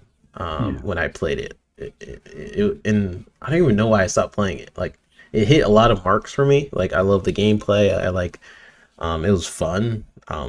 Yeah, I just stopped playing it. I don't know why. I had no notes for it, gameplay wise. Poison says having options should be looked at as a good thing. Why I like Xbox and Microsoft ecosystem, like rechargeable batteries or battery packs, or if you're insane, use regular batteries. Yeah, I'm insane. I use regular batteries. But yeah, I mean, the bad side of like PlayStation controllers, PS5, my thing dies in like 5 seconds. It's terrible. So I do like people make fun like, look, it's cheap Xbox controller. Look, you're using batteries, but at least it lives. You Yeah. know, at least it lives longer than like 5 seconds. Yeah. This thing can go 3 days without a charge. And this is the Elite. And then this one I have a chargeable battery pack on the back. And I got like 4 or 5 of these like that. I got a red one, black one, blue one, and stuff. So Yeah, I it's gotta like get some of those. and get the little matching stand. So I don't know. Having battery packs, that was like the biggest thing because I used to complain about the PS4 controls even before I bought my Xbox. It's like this thing lasts 2 hours. Like it, sure, my PS4 at that point was like 4 or 5 years old or whatever, but it's like, what good is this controller? I don't feel like I need to buy a controller for the battery. Like I guess I'll just play it wired, which it's like that defeats the purpose of it being a wireless controller. But when people would make fun about the batteries, like you idiot, like I don't have to, completely disconnect my PS4 controller and do surgery on it to change out the battery pack. No, I just pop out the batteries or pop out the battery pack, or just basically charge it on the stand. Like that's the best thing. But I don't know. Yeah, it Some actually people gives just you a lot of versatility. Like when I really thought about it, because people always like, this is cheap batteries you always put, but like what Poison mentioned in chat is like you can also use a wire for the controllers, like you mentioned as well. Like Mhm. you have several options there already. You could get rechargeable batteries. You can just have it plugged in if you want. You could just have regular batteries. So I don't know. It gives you way more options than your controller just getting weaker over time, and then you're just kind of screwed. You have to buy a new controller. So Yeah. that little pet peeve of mine, but all good, all good. All right, let's get into this final topic. So this final topic is, let's talk some Nintendo. So there's a little mini update. Switch to pre-orders. Let me put this little thing up. Bada bing. There you go. Switch to pre-orders in the US are officially going live on Thursday, April 24th. But leading up to that, Nintendo also dropped, their pricing bombs. So the Switch 2 console itself stays at 449 USD, or 499 if you're grabbing Mario Kart World bundle. Mm. They did mention it, like, because I have an article, but they did mention at some point that the Mario Kart World bundle is temporary. Yeah.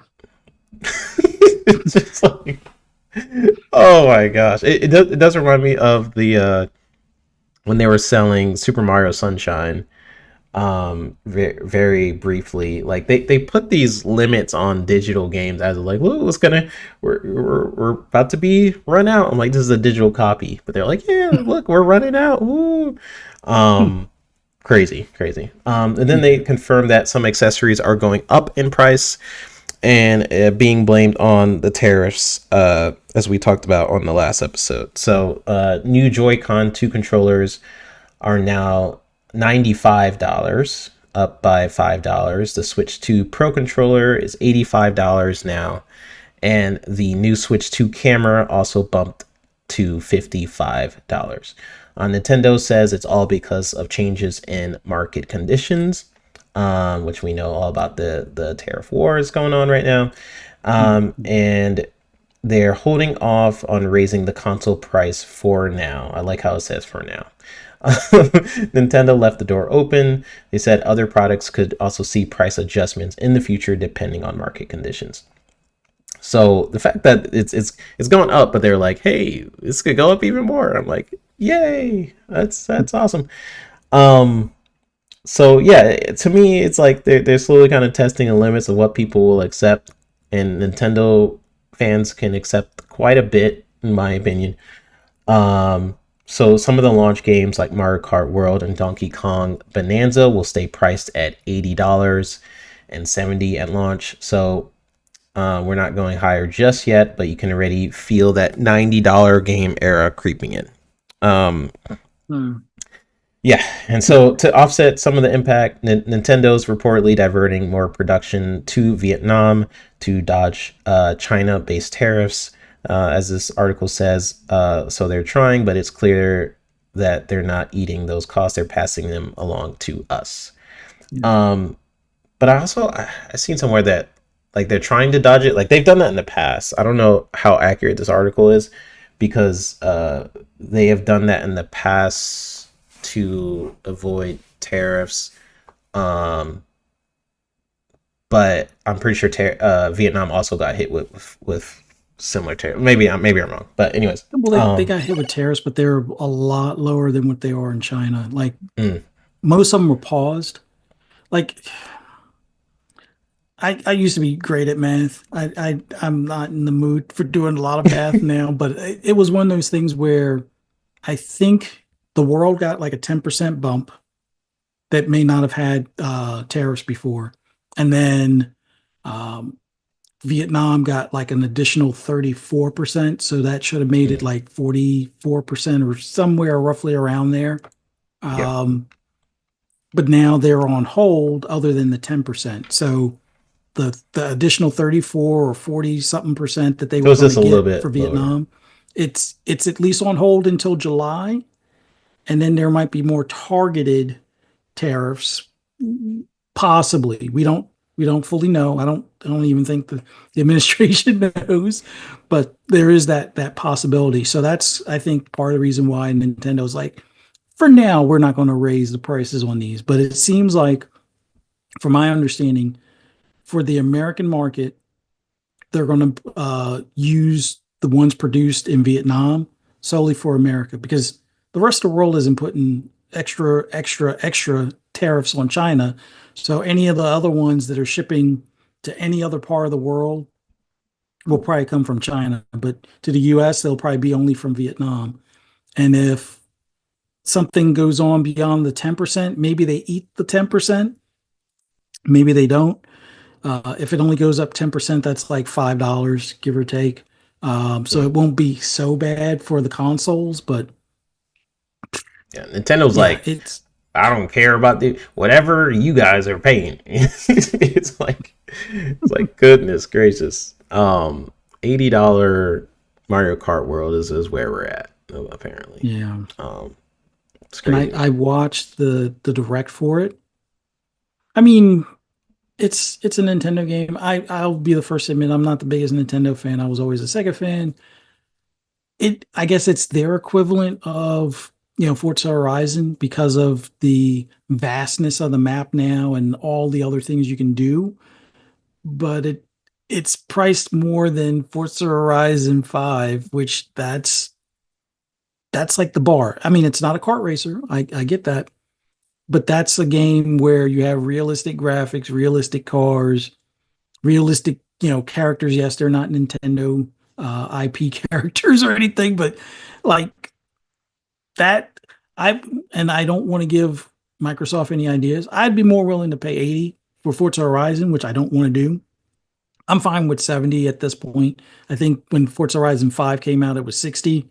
Fine. Mhm. If the next one starts at 70, fine. I'm still doing their early access anyway, so I guess it doesn't really matter. But yeah, that's a game that I feel is worth 80. Looking at Mario Kart, but I'm not probably the best guy to judge that. Like I said, I'm not the biggest Nintendo fan, but I am considering getting at least one Switch 2, possibly two, and sell the second one to pay for the, both of them. So we'll see if it gets to that. But I hate to be that scalper guy, but I might just be that scalper Honestly, guy. I don't it's know. probably a good If I idea. can get Yeah, myself a free Switch out of the deal, hey.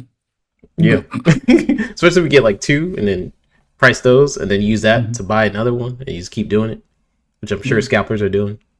So, I mean, I would do it too, honestly. Yeah, to me, yes, it's crazy to me. If you're thinking about value in terms of the games that are already out, like a Forza Horizon, and seeing the fidelity, the amount of production that is in that game, and then you're looking at Mario Kart World. And maybe it's me is not a huge Nintendo fan. It's not a huge value difference to me. Any game to me is not worth $80, but um, I take that back. I would I buy a game for more than $80? Probably certain games, for sure. But I don't think Mario Kart World is for that. Like I don't like some people like I will never buy a $70 or $80 game. For me, that's been true for a lot of games. It's been true for like 90% of games. In terms of like what I'm willing to buy. But sometimes I do make exceptions. Like if I'm have serious FOMO. And let's say Halo comes out and they're like, we're gonna release Halo. It's gonna be a horror game with the flood, and it's you play as like a ODST and whatever, and it's coming out and it's $80. I'm like, I'm not, I'm not missing that. That's my dream Mhm. game. Yeah. So for some people, sure, I just think it sucks that they are kind of starting this trend that Take Two is like, oh yeah, Rockstar is like, yeah, buddy, all right, $80, yeah, let's go. Um, so you already know they're looking at Nintendo like, thank you, you did it first. So it doesn't have to be a conversation of like, why is GTA 80 something dollars and other games are still priced at 60, 70. So unfortunately they've started a trend, whether they've meant to or not. They are starting something here because they are an industry leader. When you think about the big three, Nintendo is in first place. in quite a bit. They also historically a lot of the console makers would sell their consoles at a loss. Nintendo historically, at least more recently, has not. Um, they're like, we're not trying to lose money. So I think we're in an interesting spot marketing wise, and like Nintendo, I do feel like they are taking advantage of what's happening right now as a way to maybe they are sort of reading the tea leaves of what's going to happen in our market in the US right now with our trade war. But honestly, I think it's a mixture of that and then them not willing to eat any type of cost because they really want that money. So, um, yeah. Like, I bet you Mario Kart World, but before all this happened, was going to be $80. Anyways, Yeah. like Nintendo, they're very greedy. And unfortunately, when you look at the gaming media, um, and how they protect Sony, they protect Nintendo just as much, if not worse. So there has been some backlash with this for sure. But I feel like it could be harder. I'm just saying. Yeah. They're like, oh, this True. kind of sucks, but Mario Kart, yeah, So yeah, that is my thing. Maybe I'm not a huge, me and Fuzz we're just not huge like Nintendo peeps to that degree. Like, I think we're both eventually gonna get Switch twos and stuff like that, but Yeah. I'm not out here being like, heck yeah, $80 games. Like, no, you'll never catch me doing that. But yeah, we'll see what happens. Again, the Switch 2 Pro controllers $85. Joy-Con 2 controllers are $95.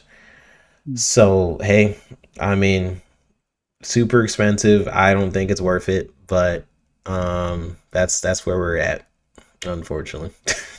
See, and here's the thing, and I might be wrong on this. Mhm. I didn't hear anything about the Joy-Cons having house sticks at this point.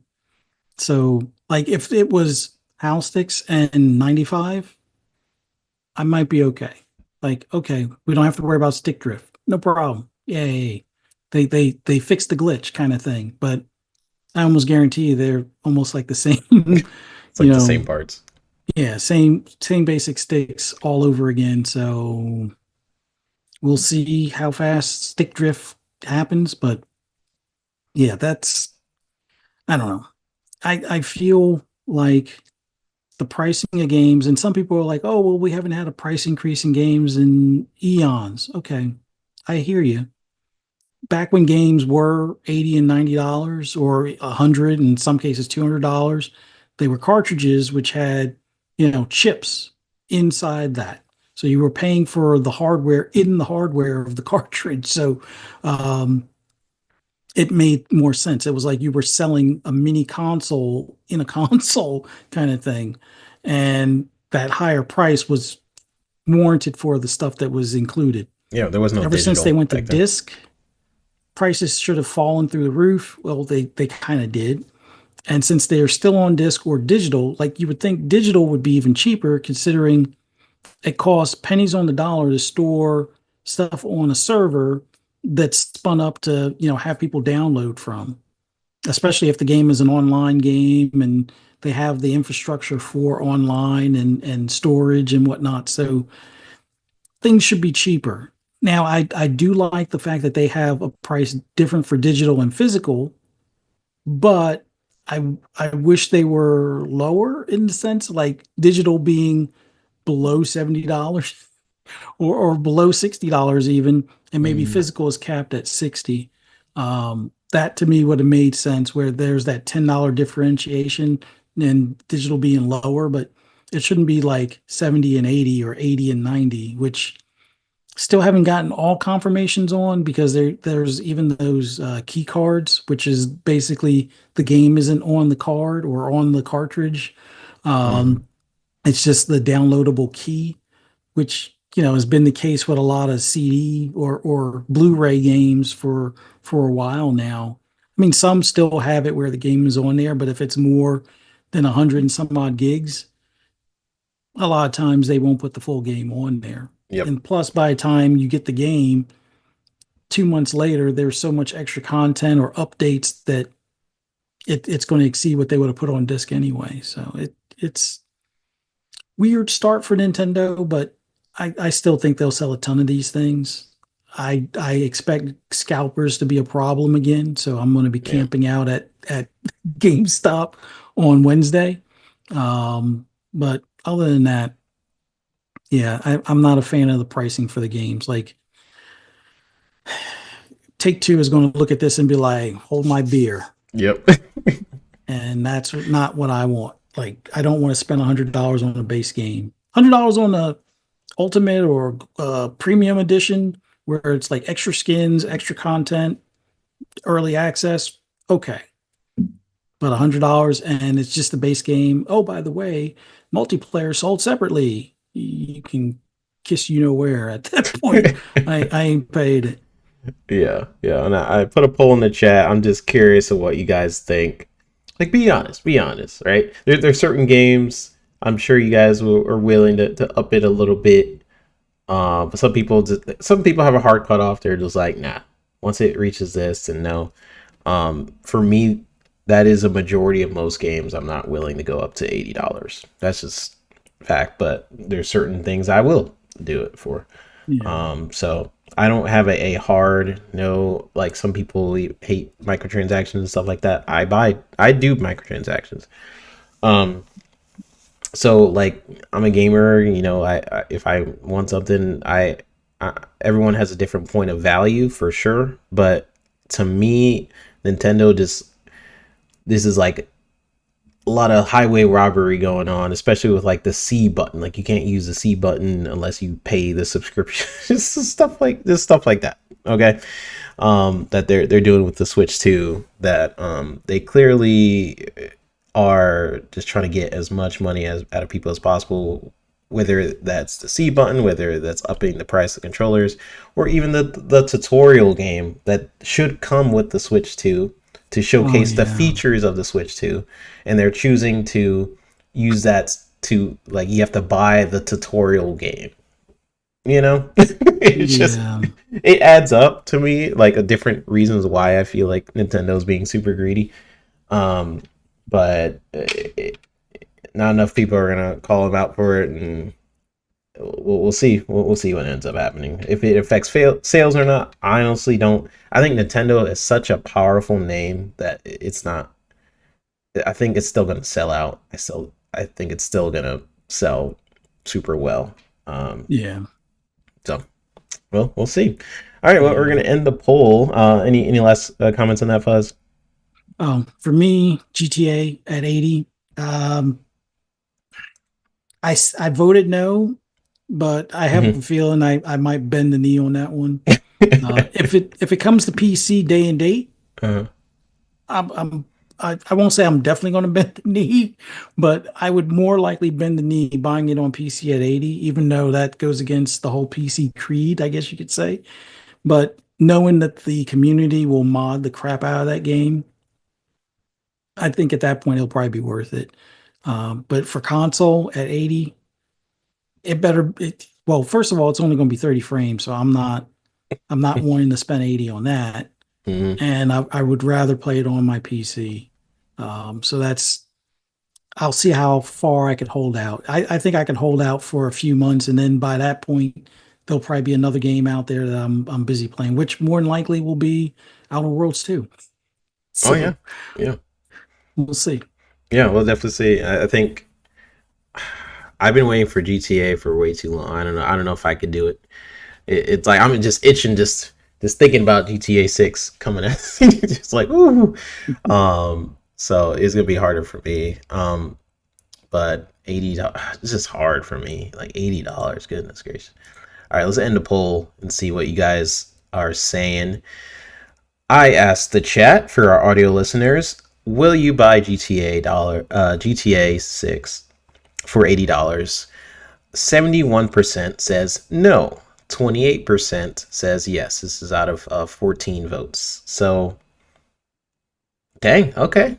All right. Our chat has spoken. 71% saying no. Again, I'm in the boat where I'm like, maybe. I'm definitely leaning yes, though. I'm not gonna lie. Don't look at this episode and be like, you said you weren't gonna buy it. I never said that. I never said. I just say $80 games suck. That's all I'm saying. Um, we'll end it there. No, I appreciate everybody for dropping on in. Jago, Poison, Nisa, everyone who drops in every single Sunday that we do these is always appreciated, never expected. And me and Fuzz have a great time doing these. So, Fuzz, we're gonna get you on out of here. Where can people find you, dude? Well, as I just want to start off, as always, love doing this on Sundays. Glad we were be able to, make this happen. Always appreciate doing this podcast and just talking about the gaming industry. The hobby we love. It's so much fun. And then we got like a ton of games right around the corner for this, week coming, and then the June showcase. So yeah, it's a pretty exciting time. Not quite Christmas Eve for gamers, but pretty close. So yeah, this was a great conversation. Thanks to everybody in the chat. Greatly appreciate you guys coming out. Thanks to Web Dave and the raid from his show. Greatly appreciate you guys hopping on in and checking us out. Don't forget, please hit that like button, subscribe if you haven't already. Greatly appreciate the support. And for those who want to hear my rambles and rants on anything gaming or even horror related, just follow me on social media. Just do a search for Fuzzy_Belvedere or Fuzzy Belvedere as one word. You'll be able to find me. So, oh, Thank and you. 3-bit, let everybody know where they can find you as well. Yeah, everyone can find me right here on Pixelated Echoes every Sunday around 8:30 p.m. Eastern time.